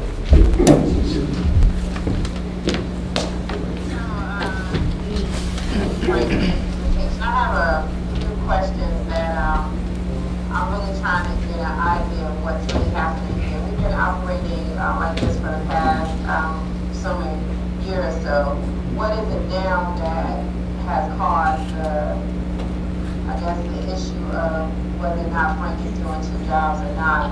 And based on this org chart, what it looks like, and I could be absolutely incorrect in this, but I'm just saying based on the conversation, are we looking to eliminate the reporting structure for staff to be reporting to the CFO? And that's directed to our city manager. No. Two separate issues that I believe Mr. Malazzi is bringing to the forefront, or Ms. Jackson, Mr. Malazzi, are bringing to the forefront about the the treasurer and the CFO. And so the piece about the CFO is simple. You have the CFO, and I think we've added a department head, basically, or finance director, to coordinate staff and allow the CFO to operate kind of as the strategic leader of that group. I think Ms. Jackson's concern or inquiry was when she looks at the org chart, it does not include the treasurer or the judge. And so as such, she wants those put on the line. I think what was inferred from her conversation and Mr. Malazzi's conversation, which I will defer to them and let them speak on it, is that they believe that there should be, based on that appointed nature of whether it's the treasurer / CFO or just the treasurer, that they should report directly to the council, which I don't think that is a bad recommendation. I think what I would say though is if your treasurer is that autonomous person, should they have the other department heads reporting to them?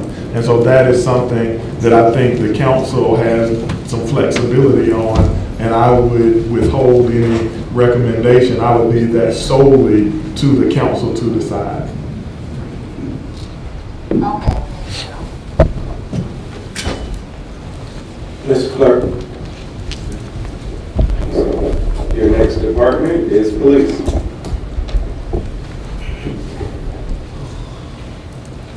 Good afternoon, Mayor and Council. Keith Meadows, Chief of Police. I wanted to start out by thanking the body for honoring me with the opportunity to serve as the first police chief in the city of South Fulton. As you all well know, this is my second official day on the job, and which means I came in on the tail end of the budget process. But I'm fortunate to have had a really talented team of people working on our budget, and I'm happy to say that it reflects our ultimate goal of crime reduction and reducing the perception of crime. You can go to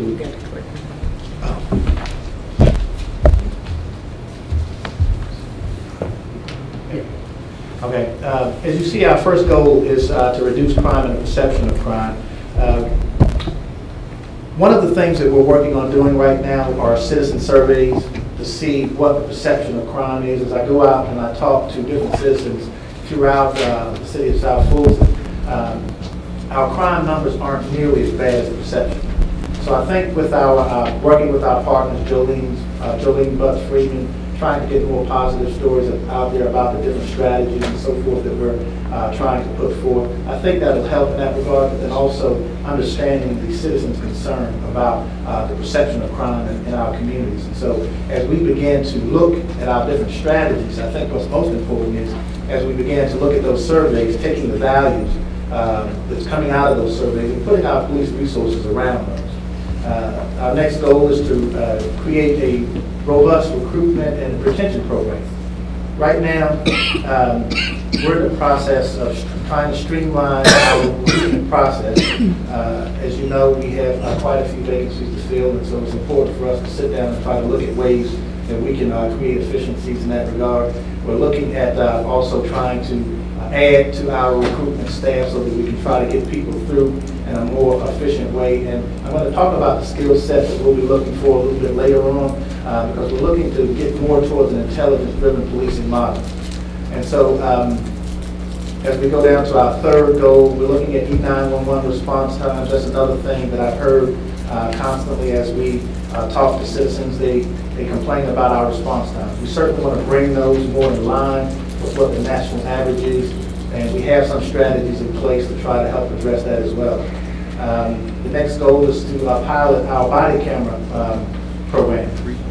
It's not enough that we roll out the pilot program, but we also need to put thoughtful policy behind that technology. As you well know, technology can be misused, and we want to make sure that we're putting some thoughtful policies behind that as well.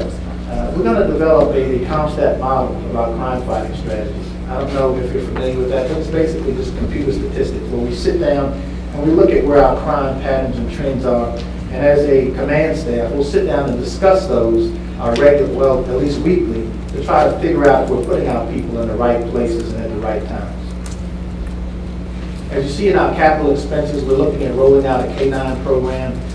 One of the things that we'll be doing is creating a robust gang initiative and a narcotics unit. And so it's not enough that we just have 911 responses, but we want to have a balanced attack as it relates to combating against crime. K-9 units, having a robust gang unit and a robust narcotics unit helps us to be more proactive in a lot of the complaints that you all are getting with respect to crime. And so creating that platform will be really important for us. And the bulletproof vest is always an issue for us. And you see our operating expenses. At the very top of that, you have our city jail, which is $250,000. We have professional services at $41,000. Uniforms at $250,000. Small equipment, $190,000. Communications, $70,000. Education and training, which is going to be a huge initiative for us. You heard the city manager allude to it earlier. One of the things that when we start talking about moving more towards an intelligence-driven policing model, we want to make sure that we encourage our officers to engage in continuing education. And so as we look to that, we're looking at giving them incentives for completing their associate's and bachelor's degrees. Also making sure that we're sending them to the appropriate training so that we're training to our deficiencies as an organization. Technology is $25,000, other supplies, $75,000. We're looking at operating expenses with respect to EMS and maintenance, $15,000. Here you have the organizational chart for the police department. You have the police chief at the very top. We'll be creating an office of professional standards, which is going to be really important for us, you know, as we move forward, because we're going to be developing our standard operating procedures. We'll also be creating an internal affairs unit as well within that office of professional standards. And below that, we have a vacant deputy chief position, and we have 3 other divisions within the police department: the criminal investigations division, field operations division, and special operations division. I talked earlier about the recruitment and retention. One of the things that we'll be doing, if you look down the org chart, you'll see a major at the top of the criminal investigation division, and you'll see 2 lieutenants, and you'll see a sergeant position. This is a new opportunity that we've created within the police department. We believe that will help us in the way of recruitment and retention because it's an additional promotional opportunity for people. What we want to do is make sure that we're creating some efficiencies within the police department and making sure that our sergeants are monitoring to those younger police officers. As I said earlier, we have quite a few positions to fill, so we expect that we're going to be a very young police department. And what's important is that those sergeants are actually mentoring to those young police officers on time management. We believe that will assist us with respect to our 911 response times and making sure that they're monitoring those officers' activity to ensure that they're pulling in all those calls in a timely manner and making sure that we're managing the 911 process effectively. And so below that, you'll see the GCIC, which is where we run our criminal history checks and things of that nature. We have court and crime scene and processing. Here's the field operations division, which encompasses a majority of our uniformed police officers. You'll see that line of sergeants that we expect to integrate slowly among our ranks over the course of the year. And so hopefully as we bring more and more officers online, we'll have that mentorship there for those younger officers as as they're coming through. The special operations section, that's where you'll probably see the biggest change in our org chart.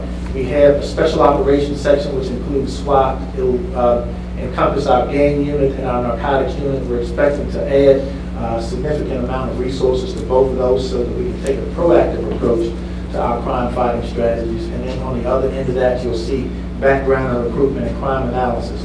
Now in our crime analysis function, and I'll get down to moving the city of South Fulton forward, we want to create an intelligence-driven police environment, right? It's one thing for us to say it, but then we have to train to the deficiencies where we have, and we have to start trying to look to create a workforce that's conducive to that sort of environment for policing. And so when we look around at where we are, and we're going out and we're recruiting individuals, we want to make sure we're recruiting to a certain skill set. And so we're going to be experimenting with a lot of different technology over the course of the year. And it's important for us to train to that technology, because if you don't train to the technology, then you're going to wind up with a closet full of really nice toys. And so it's important to make sure that we have those a strong backdrop for our innovation center with respect to our technology, and making sure that we have a plan for our technology moving forward. And so I think that as we unroll the innovation center, we'll have people trying out different types of technology, like we want to experiment with drone technology and how we might implement that in our narcotics investigations. Now that will help us certainly in our ability to save undercover vehicles if we're able to use that drone technology and things of that nature. So we have to educate our workforce on those things. We're looking at ways that we can do data integration. ABIN is one of the platforms that we'll be bringing online, which allows us to integrate data from a lot of different sources, and it allows us to create systems of intelligence that we can distribute, not just through the police department, but throughout the region as well. And so you see the decentralization of our police resources. As you know, we've opened up a couple of precincts. Well, we've opened up one, and then we're expecting to bring the other one online. And as we move forward, we expect to bring even more online. And so as we begin to base ourselves in different communities, we want to make sure that we're increasing our footprint there in such a way that the officers are interacting with our public. And the one thing that we know is that police officers police differently when we have relationships in the community. So we want to make sure that we're expanding that. I love what we did with the landmark precinct. And so we want to replicate that throughout the city of South Fulton. Okay, Chief. Once again, we're excited to have you. You're doing some exciting things. I see Mr. Gilliard's hand and Mr. Jackson, and Mr. Baker, and Police Boys. So when I looked at the police budget, yes, ma'am, I saw that it was cut 9% than what it is right now. Okay. And so one of the things that I didn't know was whether or not the indirect costs or overhead in the IGA was in the budget for 2018, so that would have made a big difference. Right. So I don't know whether it was or not because I don't see it there. But my point though is, are you okay with the 9% cut? Do you need it? Well, and here's the thing. What we've done is kind of move resources around a little bit.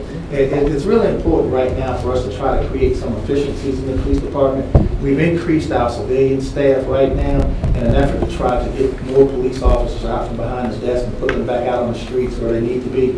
And so our civilian staff went from 13 to 19.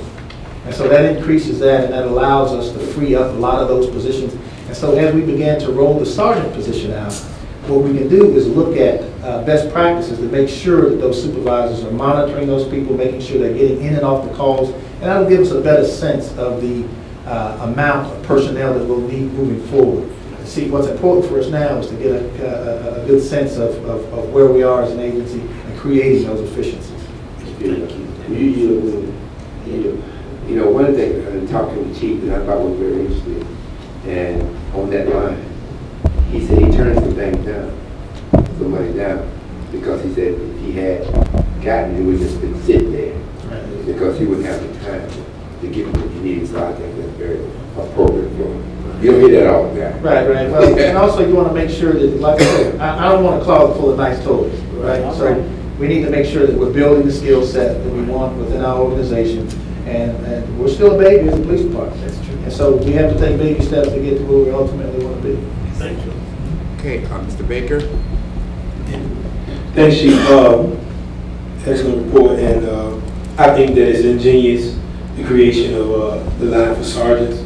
You know, it's important that our officers don't get a ceiling real quick, and that's a good look. But also, I think that it's a big deal to hear you say that you're all right with that 9% as well. I think I heard Mr. Strickland say something like that too earlier. So it's good to see that everybody's willing to work together to do what's best for the city in general. But I did want to ask a question about grants. Okay. If you identified any grants for possible equipment and things of that nature for uniforms and. I actually have I got a grant opportunity from Councilwoman Rose, and actually I've gotten several. And so in the Office of Professional Standards, if we go back up here, part of that is going to be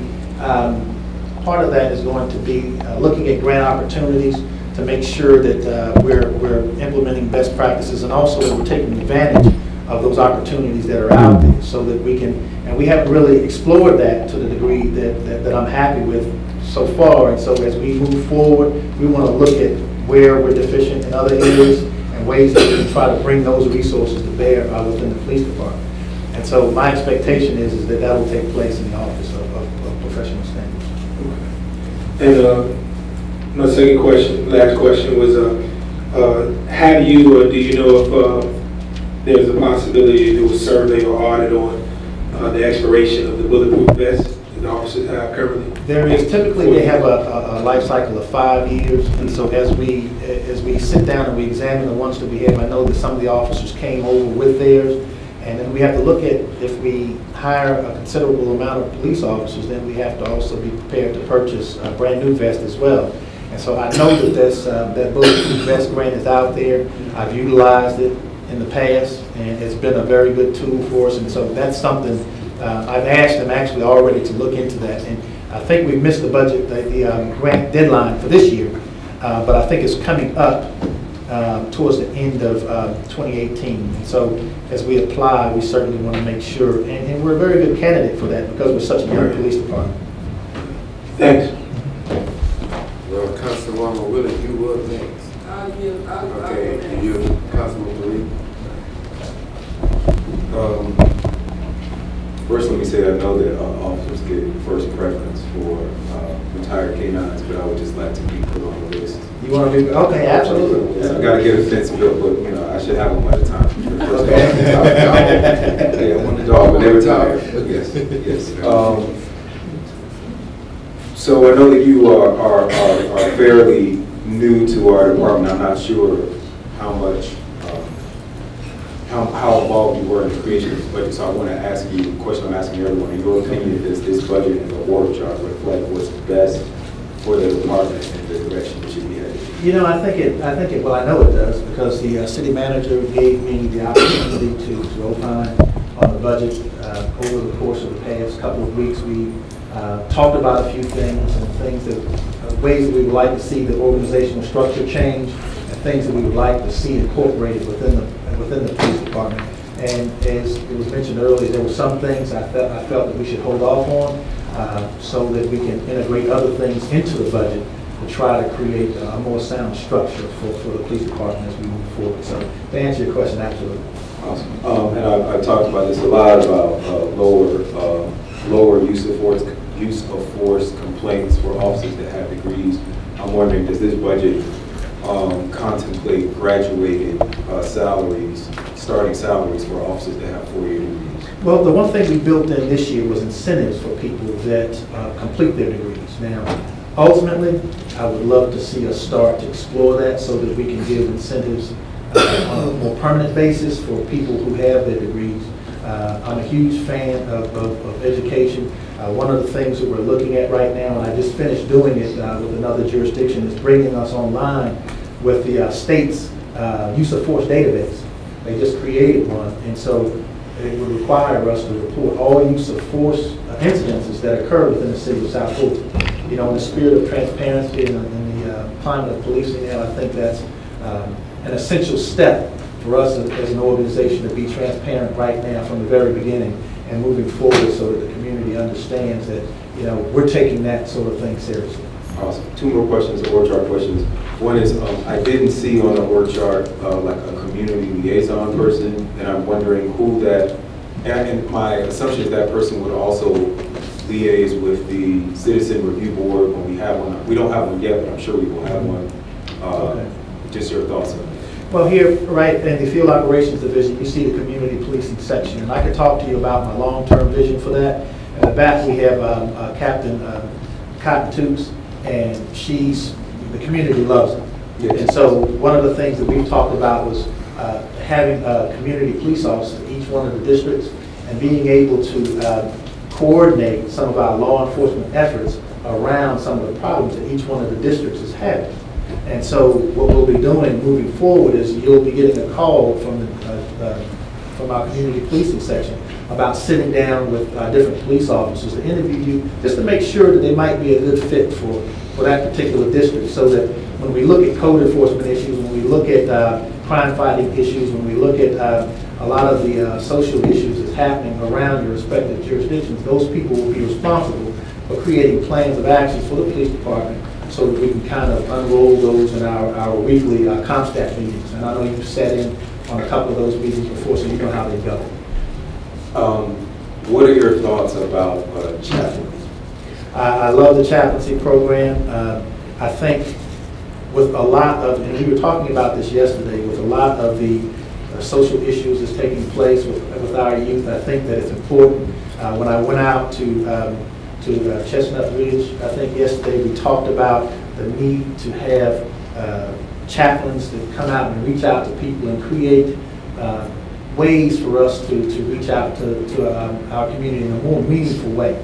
And so in another jurisdiction, I actually had a chaplain for each one of the wards. Well, I don't see that being any different here. If we have a community police officer and we have a chaplain for each one of the wards, then we're looking at creating tentacles that reach far out into the community. Would that be like one full-time? Would that be their only job, or would they like sometimes be patrol officers? Volunteers. So what we do is we have a volunteer corps of chaplains. We also can create one full-time head chaplain position that coordinates the volunteer chaplains, because believe it or not, I wasn't short on people wanting to come and volunteer to serve as a police chaplain. And so as we find those people and we feel that they're a good fit for the organization, certainly we want to bring them in. We want to integrate them into our culture so that they'll understand, you know, what our mission is ultimately, to try to help and reach out to the community. All right, and my last question is that it's a question/comment for both you and the city manager and all the department heads, actually. I know that we lost our grant administrator, and as someone who used to like work in receivables and like managing grants, man, like that's a monstrous thing for any one department. And so I'm just wondering, particularly for maybe not for every department, but particularly for departments like police or community development or economic development, where there's a massive amount of grants and they require a massive amount of data both to write and maintain. If it would not be more wise, instead of having one grant person for this entire city, if certain departments had their own grant person that was just committed to police grants, or just committed to economic development grants, or just committed to park grants, because those are big grants. They're big dollars and big grants. And, yeah. Now, I'll turn down a lot of things, but that's not one of them. I would love to have, because, you know, listen, you have COPS grants out there, you have Bulletproof Vets grants out there, you have Governor's Highway Safety grants out there, and certainly we want to make sure that we're not only exploring those as opportunities, but we're selling ourselves as really good candidates for them based on our newness. Because you have a lot of people willing to come in and try to help, because it's a good story for a lot of these grants that are publicized, right? Right, and I wouldn't want so I'm going to ask our city manager, because I wouldn't want, for example, us to lose out on economic development dollars because someone was just all caught up writing this one massive safety event. So I'll tell you, I am 99% sure that that's included in that add-on packet that we highlighted, but it's a way to follow it. I think we did not think of it from the perspective that you and I think Ms. Gilliard pointed out before about expanding the grant office as much as trying to find the most appropriate place for it for where we are now. So I think there is a position that we identified in the finance department, which is a purchasing agent or something of that nature, where it's kind of like an extra position that actually should not have made it into the transition. It's a duplicate. So that's one that I think you can look at, and I don't remember what it's budgeted for, but it's in the book, to pull that out and use those monies to supplement other thoughts and ideas that you may have. I think that you're right that the grant administrator is an enterprise function. I think what we were looking at, and specifically what I was looking at is we want to administer some grants as well to, as you mentioned, economic development, as well as, the emergency management piece. And so they're in two different departments, but they would be done from a community development side. But that's your grant writing, which I think y'all have honed in on, which is much different than the administration, who would help all of the departments. So I'd say if I had it to do all over again, I would probably take the grants administrator and put them in a central place and add a grant support person or persons, I probably wouldn't exceed 2, that you put in a department that can support everyone as well. So there's a big difference, and we saw that this year, that the administrator doesn't necessarily want to write and solicit grants because they are two different things. So that's I think we were trying not to be greedy in, asking for new grant resources, but I think you guys are right. You're seeing there is a value to supplement our funds, and so the right place, I defer for y'all, but I think there's some flexibility in there. My suggestion or request, and I would have to talk to the council before, but I think that almost every department should have their own grant writer. And if that person is successful, they will pay for themselves. And that person would also be able to specialize in police grants versus partners grants versus economic development. What do you think about more so I know you mentioned, or somebody mentioned like the Atlanta model as a comparison. I think what they have is the public safety person, well, I'm not gonna call her name out now, but she does it, I believe, for police and fire, or her group. And so I would just say I agree, and I think through this process, I'm sure we can figure out what the appropriate mix is. Just a couple of things. One, I want to thank you, Chief Meadows, in terms of your embracing technology, because I think we have to work smarter, and it moves us in that direction of being a smart city, so I like that. And I think that crime data and crime stats that you talked about feeding into one hub, really figuring out how we should police is critical, so thank you for that. One thing I want us to look at as a city, and it doesn't just touch police, but also public works, what we do with illegal dumping in our city. Right. It's probably, some cross work that can happen between public works, which is not yet transition, but I hope that's something that we really look at. And so I'm excited to hear about the drone technology and all those other things, so thank you. We actually went on a code enforcement walk along White City Road, and the dumping there was, it was egregious. Right. And so one of the things that we talked about out there was probably putting up deer cameras, and those deer cameras actually send alerts to smartphones so that when people go in those critical areas, those sort of things that we can look at in those locations that are historically known for illegal dumping. So that's certainly something we can take a look at. Councilwoman Willis, and I'll hold the conversation after that. I want to say thank you, because your official day was yesterday, but you started working about 2 weeks ago. So thank you for shutting down the rodeo, and doing the sweep, the code enforcement sweep with the mayor and any other issue that we have had. Your presence has had an impact, and I'm glad everybody is excited that you're here. I want to ask you, do you have in your budget for us to invest in security cameras? Because you know when we were in the code enforcement suite, Officer Gibson from College Park said that the security cameras that they're using over in your former municipality were relatively inexpensive. Right. And so I was waiting on him to send me the information. He hasn't sent it yet, but we really need security surveillance and to help us with code enforcement and security. Right. And then once we get that security surveillance, will you have capacity to have somebody monitor those cameras? Well, one of the things that we've done in the past, the answer to the first question, well, to the last question, will we have people to monitor it? The answer to that is no. But as we roll out our Citizens Police Academy, one of the things we've done, and believe it or not, we get people that want to volunteer to come into a video integration center after they've gone through the police academy, volunteer to sit down and look at cameras in those critical areas. It's important when you have a video integration center to pipe it into your 911 center so that when calls come in, the 911 call takers are able to bring up those particular cameras if it's relevant to that particular call itself. But what's most important is it's not just putting up cameras, it's the integration of the cameras. And so I've spoken with Mr. Strickland about the Genetech platform that the city is looking at.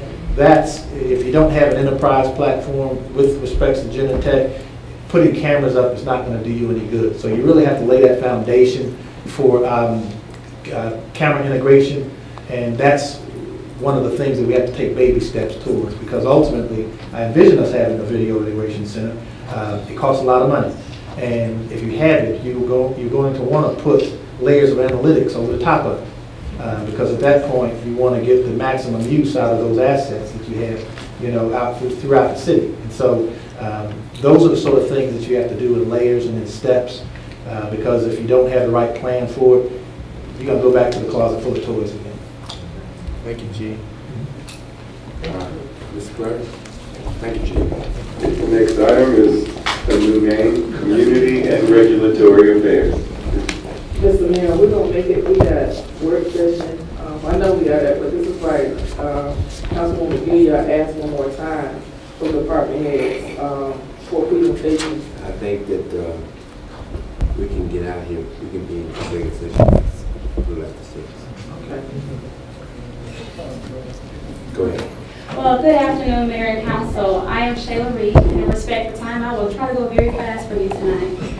I am the interim director of what we're calling now the Community Development Service Department, and I'm here to give you an idea of how we're going to move forward in 2019 on community and regulatory affairs. Okay?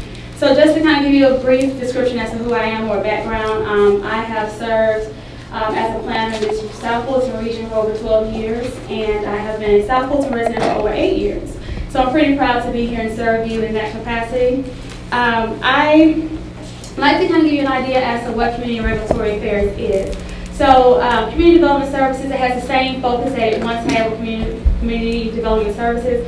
However, you're going to see that we're taking the community development services department and dividing it into areas where you're seeing the services that are similar together, as far as community-based services are together, and the regulatory services are focused together as well. And anything that did not fit in those two areas, we're placed into another department that will speak to you very soon. Okay? So we have goals that we're going to look at for 2019. We're updating the 2035 comprehensive plan.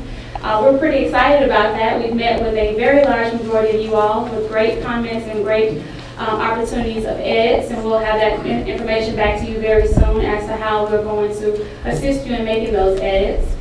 We have the drafting of our first zoning document. That is something that's very important to you. So we will be talking about that a little further in the zoning, in the slide as well.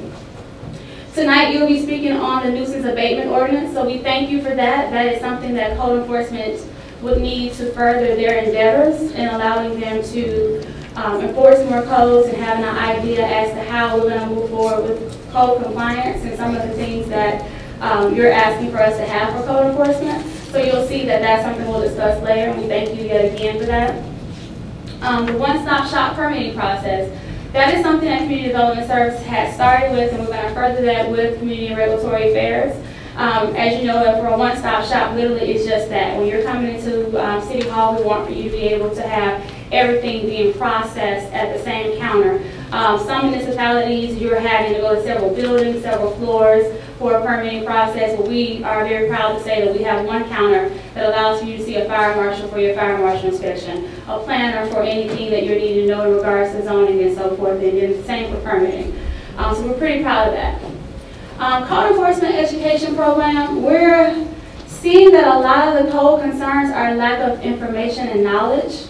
Some of the times residents are not aware, or property owners, shall I say, are not aware of some of the codes that are out there. So we're going to spend a large amount of time giving residents the opportunity to learn more as it pertains to code enforcement. For example, some residents aren't aware that a permit is required for roofing, a permit is required for fencing, and things of that nature. So we're going to spend a lot of time in the next year educating the public in regard to that. So in regards to capital expenses, so I'll speak to you in regards to code enforcement. We are looking to hire new code enforcement officers, so we're going to need new vehicles. One of the things that we're looking to do is transfer out the old vehicles and bring in new vehicles. As you are aware, these are some of the vehicles that came from Fulton County, so we're needing to have vehicles that are a little bit more sturdy for us.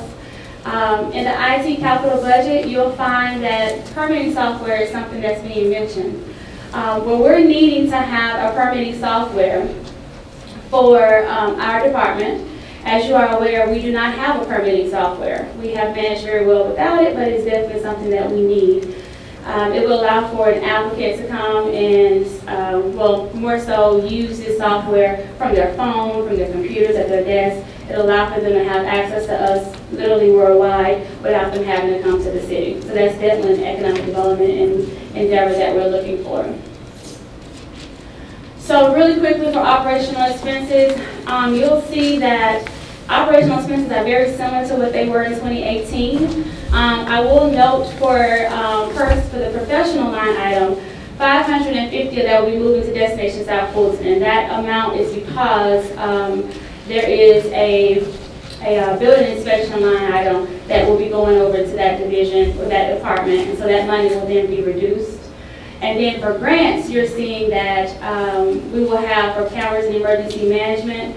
One thing that we're pretty proud of when it comes to emergency management, we'll be one of the first communities that has something of this nature. As you know, that Chestnut Ridge had a very devastating moment back in March with a very bad tornado. And so there was, I guess, assistance being asked for the city of South Fulton. We did not have anything to help with. So the city manager has moved forward with trying to figure out ways that we can move forward helping residents in such requests. Okay, so you're seeing our org chart. As I mentioned before, we're divided into two necessary divisions. You're going to see regulatory affairs and community affairs.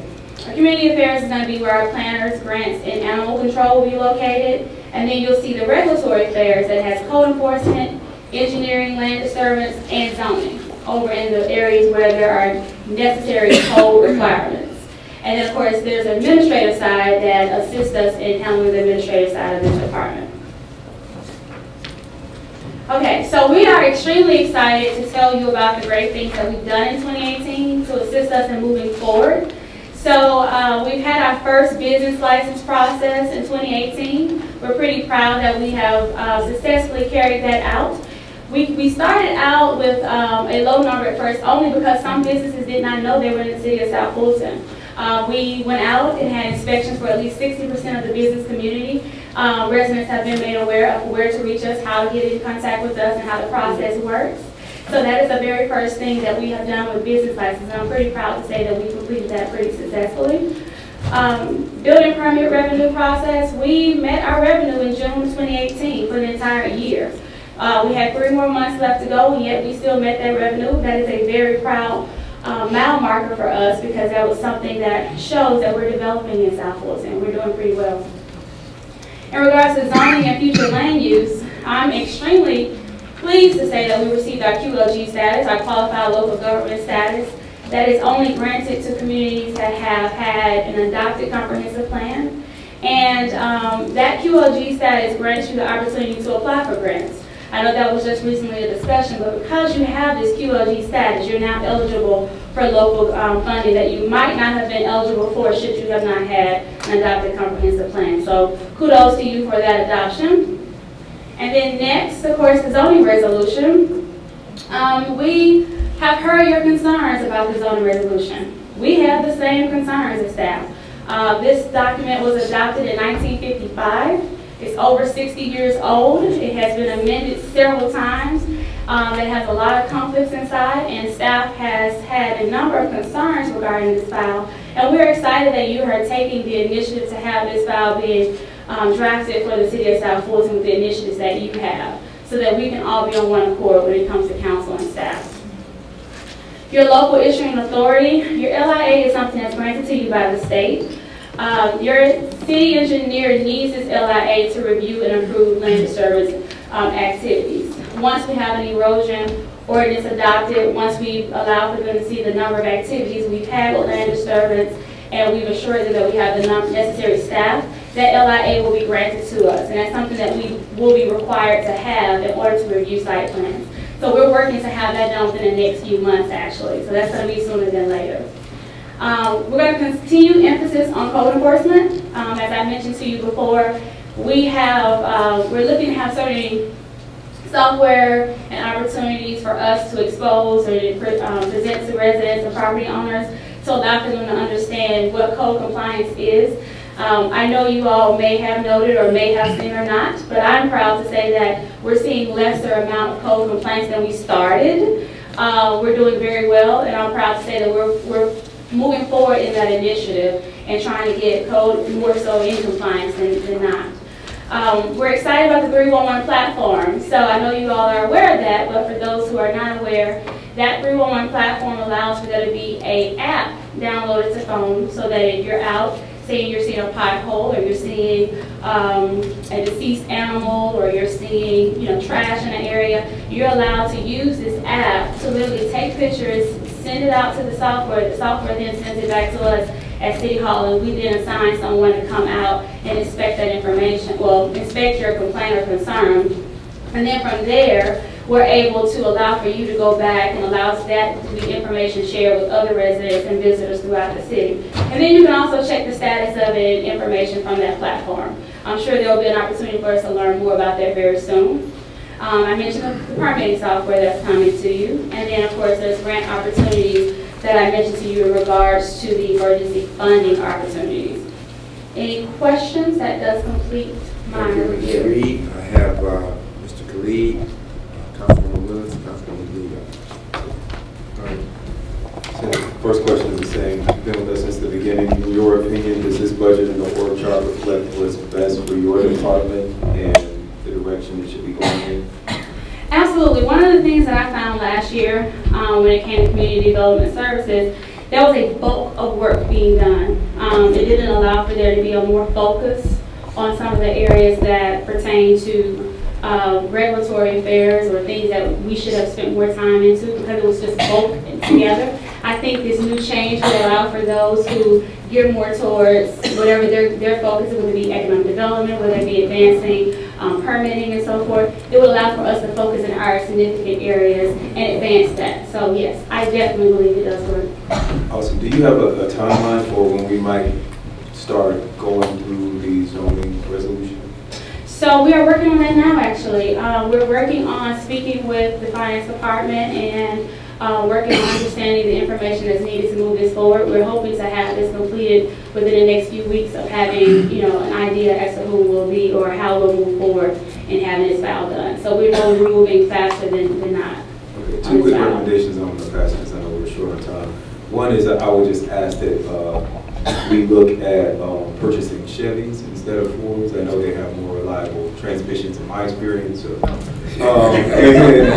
and then lastly, I sent an email about this today, but particularly with code enforcement, because that is the bulk of calls that I get, or code enforcement and public works calls.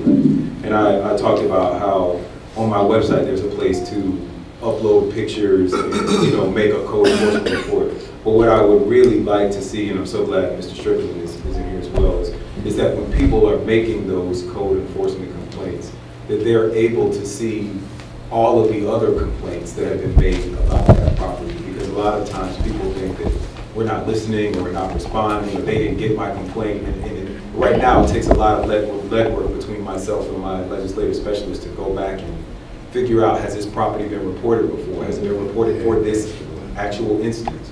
And then lastly, I would say that they can see that it's been reported before, that they can see how many calls that have been gotten, because we might be able to shame some homeowners into whatever, right? And then lastly, where it is in the process. So if there's a house that's been reported and it's on the demolition list, that there's some way for residents to see that it's on the demolition list and we're currently out of funds, or that we are trying to make contact with the homeowner because this person is a renter. So I just think that'd be helpful. And if it could be like on the homepage of the website, I know that everybody wants everything on the homepage, but I just know that's a big set of complaints. Mr. Claire, just a follow-up from that. I know that Ms. Reed isn't actually the person that's overseeing the 311 piece, but they did send us an update. So the issue is the Google Maps piece and recognizing us as the city of South Fulton. They have our map, but they're trying to integrate that into the website. But just the quick notes are that the C-Click Fix app and adding it to the website, it makes it searchable. So it's not just for code, but it addresses code as well. It is searchable. You can view all of the information that you listed and is within, and that category remains public. There's also an option, I think you guys would know that there's certain PII that you can't have public, but it allows people to respond even with their personally identifiable information for us to respond and settle their items, and we can add titles and categories. So all of those requests that you have are part of the platform, and they told us it should be fully active October 1, but there should be a phasing in of the process when we release phase 2 of the website. So I think your request to have it integrated into the website, I don't know about the homepage. I don't think we've talked to them about that, but there is a button, I believe, for it. And so they'll be able to access it under the 311 tab. Awesome, thanks so much. Okay, we'll go to Ms. Gideon, Ms. Willis, Ms. Gideon, and then we're going to close with Ms. Dunn as we're getting close to 7. A couple of things. I had a meeting in my area yesterday. It was well attended, and I just want to make it clear that at least 4 of us have told the community and shared with you. I'm not really sure, you said the process with finance or whatever, but we need a consultant in here to work with the council and the community to update this resolution ordinance. The community wants to be involved, and we have told, at least 4 of us up here have told the community that they will be involved. So charrettes or whatever needs to, we do not want an ordinance presented to us without community input. So I want to make that clear. So that's received. I definitely would not want to come back to you all with a file that you have not had your handprints on.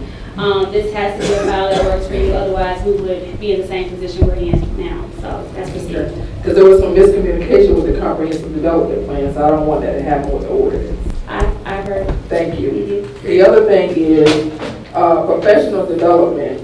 I would like to recommend that, we do whatever we need to do to get everybody up to the point where they are at the same level so that when they go out and speak to the community, they can speak about everything and anything. So I don't know what you have to do, but I would like for you to look into doing that, bringing people up to speed, because there was some information that the community wanted yesterday, and it was not able to be provided in depth of detail. Okay. Lastly, I would like for you to look into some kind of way that we can have a repository of what land is vacant in the city of South Fulton. Because that question is consistently coming up. Where is our land?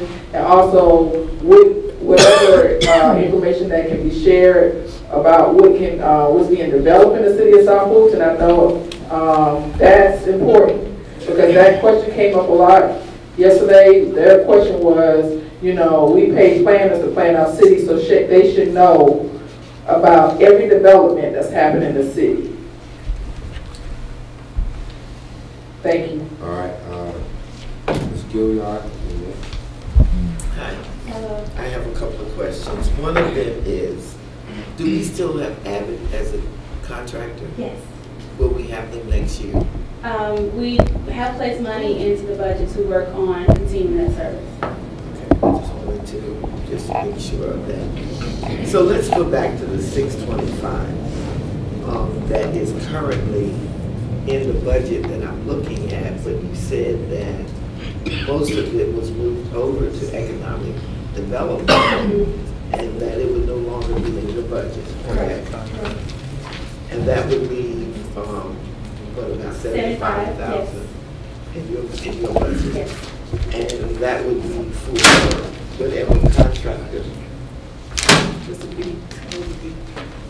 whatever contractor. That's a good one. Whatever contractor you might have to like with. Yes, that's correct. I'm still trying to get used to the name change. I just, I was like struggling with the regulatory part, even though I know that part of what you do is that. But nevertheless,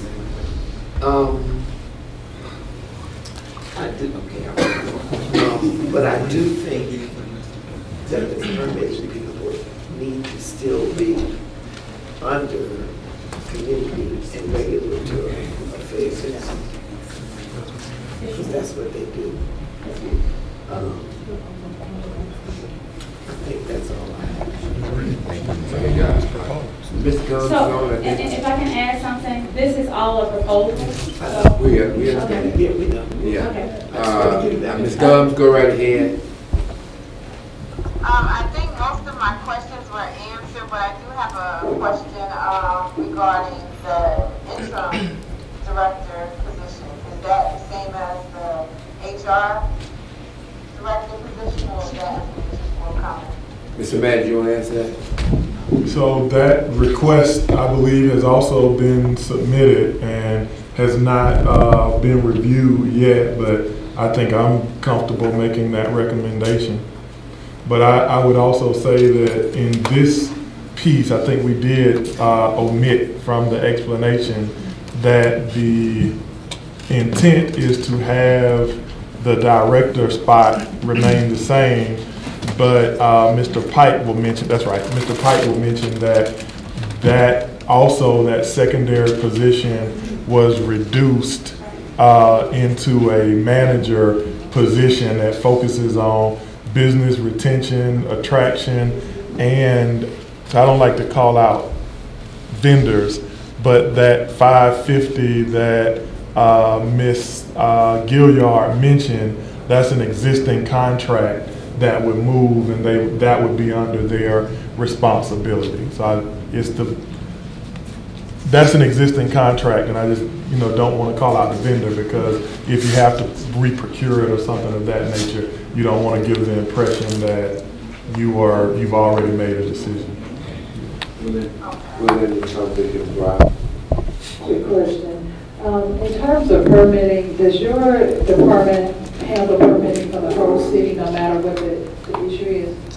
When it comes to building permits, yes. When it comes to land and service permits, yes. Well, for the current position, but moving forward, I will only be handling land and service permits, and then building permits will be in another department. Okay, and I guess that's where I wanted to understand, you know, this is usually when the public, the business community get in the outcry because our permitting process is not as efficient as it needs to be. And so I want to make sure we as a city have a streamlined permitting process, whether they're going for parks and rec, whether they're doing, you know, a special event, land disturbance, whatever, that it's a streamlined and clear process for the public so they know how to access services in our city. And then relative to the grants position, you know, I know we started this conversation, but where are we with getting our CDBG entitlement status for our city? You want us to answer that now?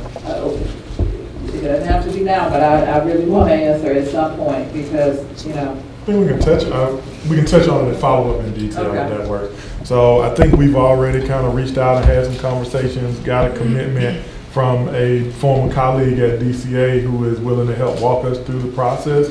And so I would say at the time that the budget is final, somewhere within that time frame, second, third week in September, we should have a very strong status. You know, the process is first due diligence, application, approval, etc. So that takes normally about a quarter, but we're trying to get some help to fast forward that.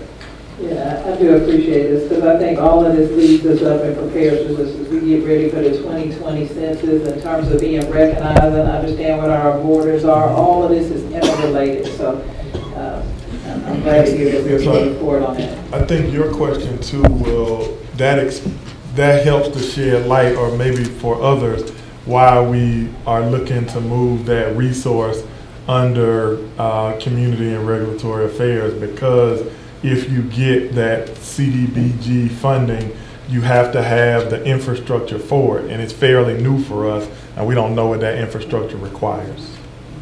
And last, the name.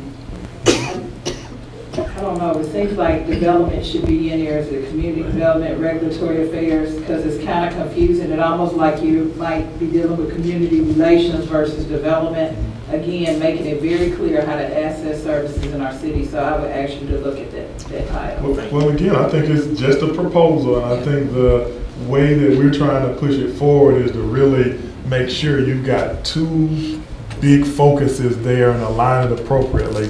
And it's a message to people also that when it comes to regulatory activities, when the council passes laws, we're going to enforce them. And as far as on the community development side, it is just, listen, planning, these are big things that you guys have on behalf of your constituents made very important. So we want to make sure that we streamline it and make it clear to everybody that's our focus. I actually like the revised structure, let me say that. I just think the title doesn't make it clear what it does. Okay, thank you, Ms. Reed. Let me caution everybody, we have about 4 more presentations to go through. I think we're going to get through all 4, and we need to schedule it sometime.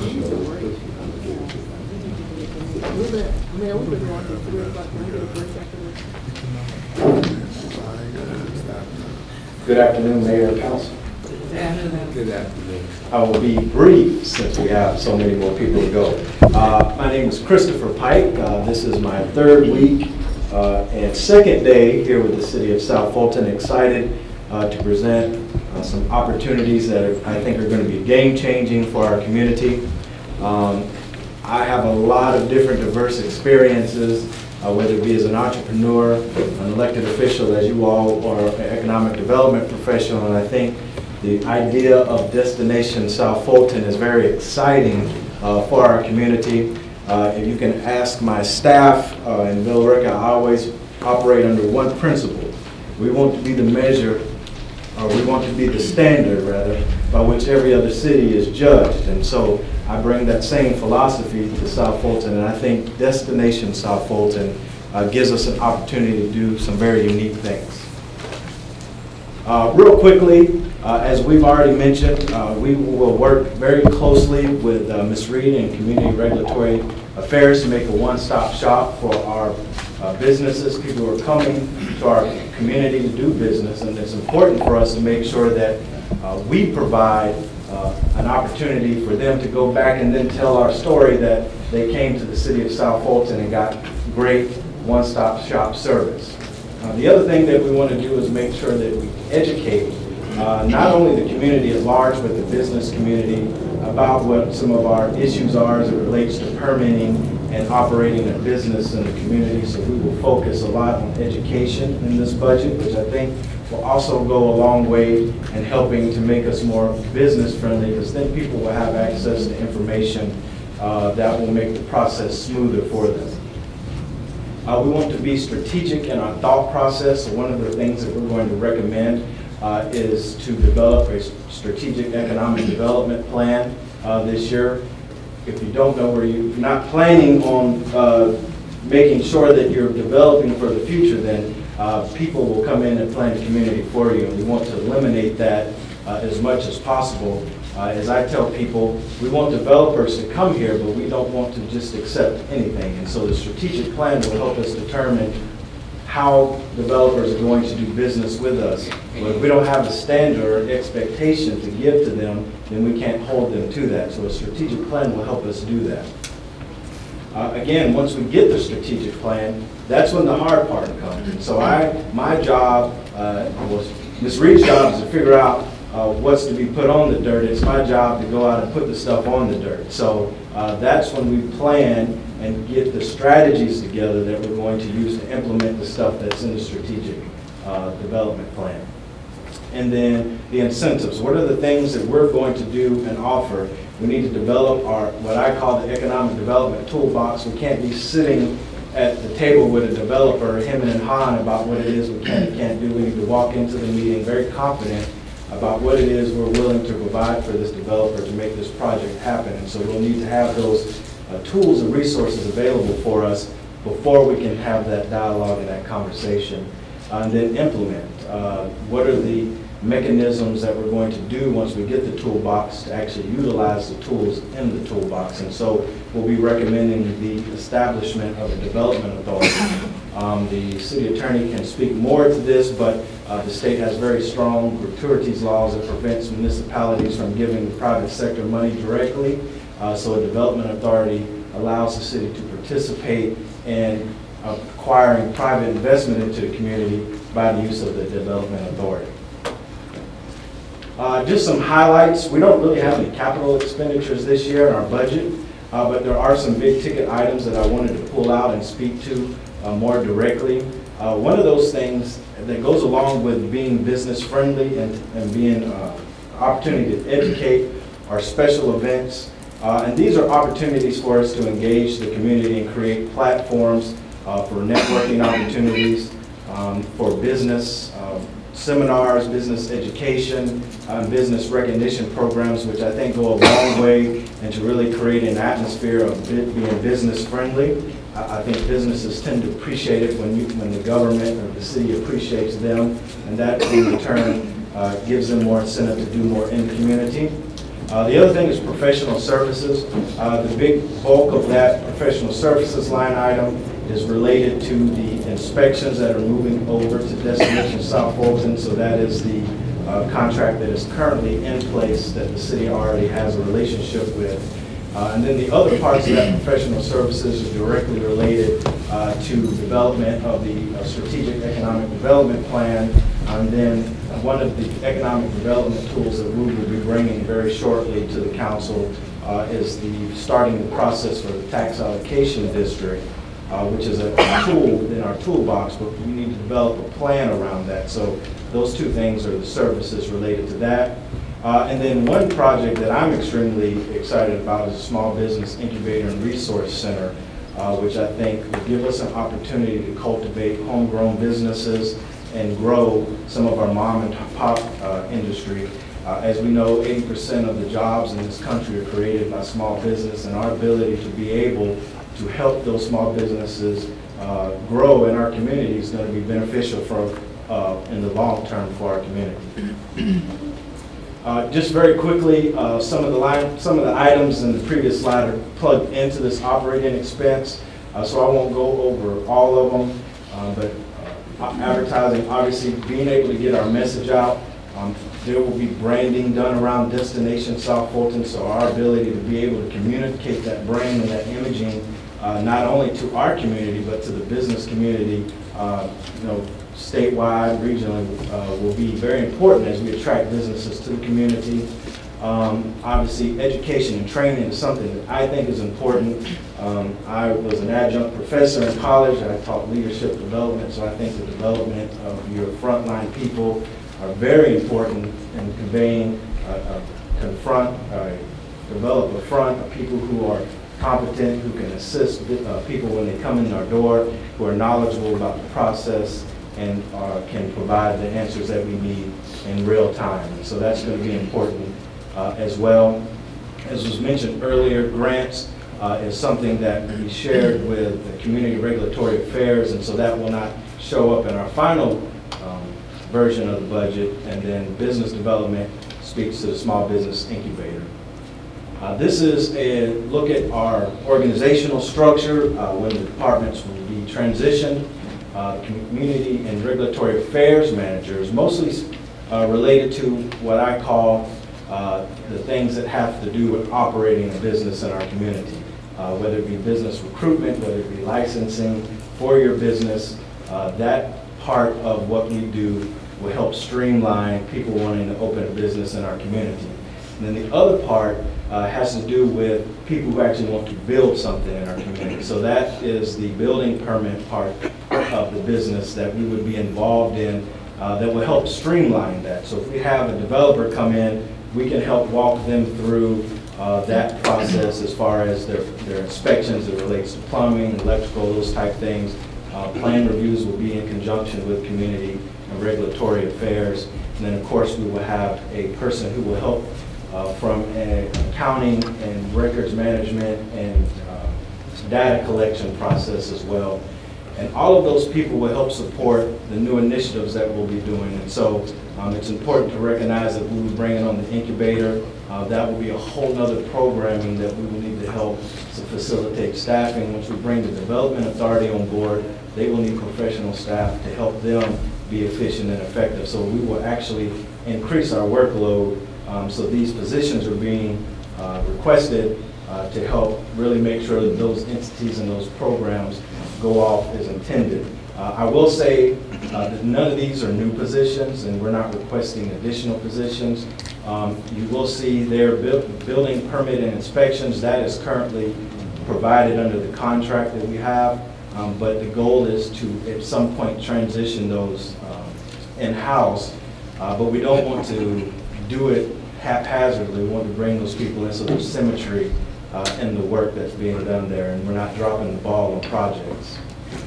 And very quickly, just some of the things that we're looking and planning to do for the future that relates to either projects and programs related to the Small Business Resource Center and the incubator, or whether it be some of the workshops that we looked at doing or the networking opportunities. All of those things will be programmed out in 2019 through what we think will be a very phenomenal and, quite frankly, a program that I believe that we'll be getting calls from all over the country to come and see our business model here. Having said that, I'll answer any questions. Okay, colleagues, what I'm going to do, if your pleasure, we're going to entertain questions to Mr. Pack for the next 5 to 6 minutes, and then we will adjourn. So we'll make a motion to recess or go into executive session for another 30 minutes, and we'll come back out and complete this. It's up to you all. Yes. So one thing to that end, I know that we still have Parks and Rec, right, Public Works, courts, right, fire, right, and then we also wanted to hear presentations for council, city manager, and the clerk's office. So perhaps That's not going to happen today. None of it's going to happen today. Okay, go ahead and give your recommendation. So my recommendation might be that we reconvene at 3 p.m. on the 28th to do this, so we can get the rest of the Mr. Manager. I don't see a problem with that. I think our goal today was just to kind of present some high-level activities to follow up and do it again and continue the process through September 11th. I think it's whatever the will of the council is. I don't think they have much choice. That's a good idea. You know, someone make that, we need to make a motion. Yeah, I make a motion that we, after this, we table the rest of the presentations and add council clerk and city manager for 3 p.m. on August the 28th. Second. Probably move the second. Any further discussion? 28. That's our next council. All those in favor? Okay, that passes. All right, so a comment and a question. The comment is, I would really urge, I see that you want to implement, you want to look at establishing a development authority. I would urge that we also look at a downtown development authority in addition to the development authority. That's a whole other set of money and powers that we might be able to enact. And to that end, I would ask, what is the update? We had some discussion in our strategic planning session about getting demographic information from Georgia Power for specifically our city.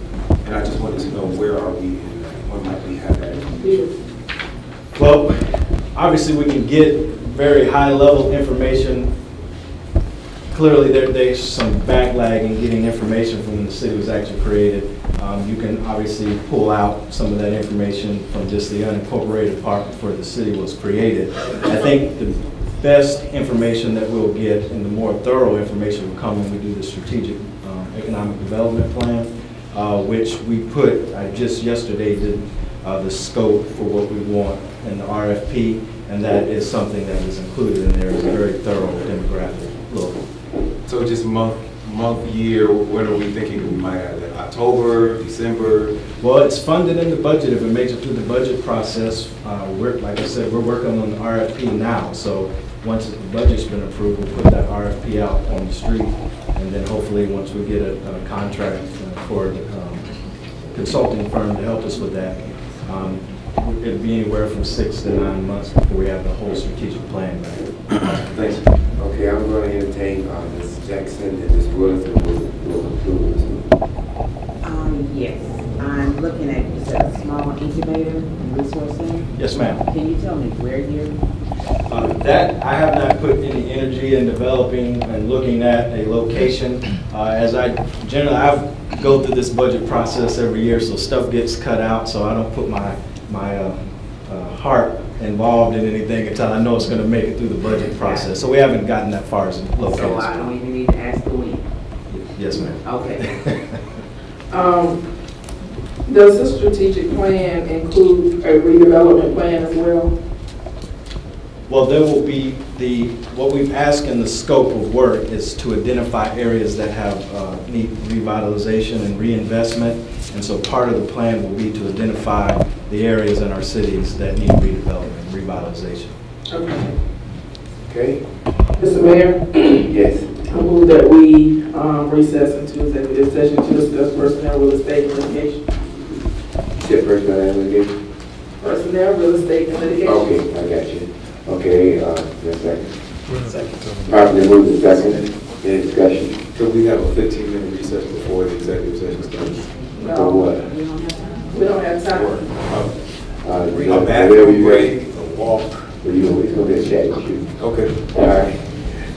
That passes. Did we vote? No, we didn't. Y'all working, that passes.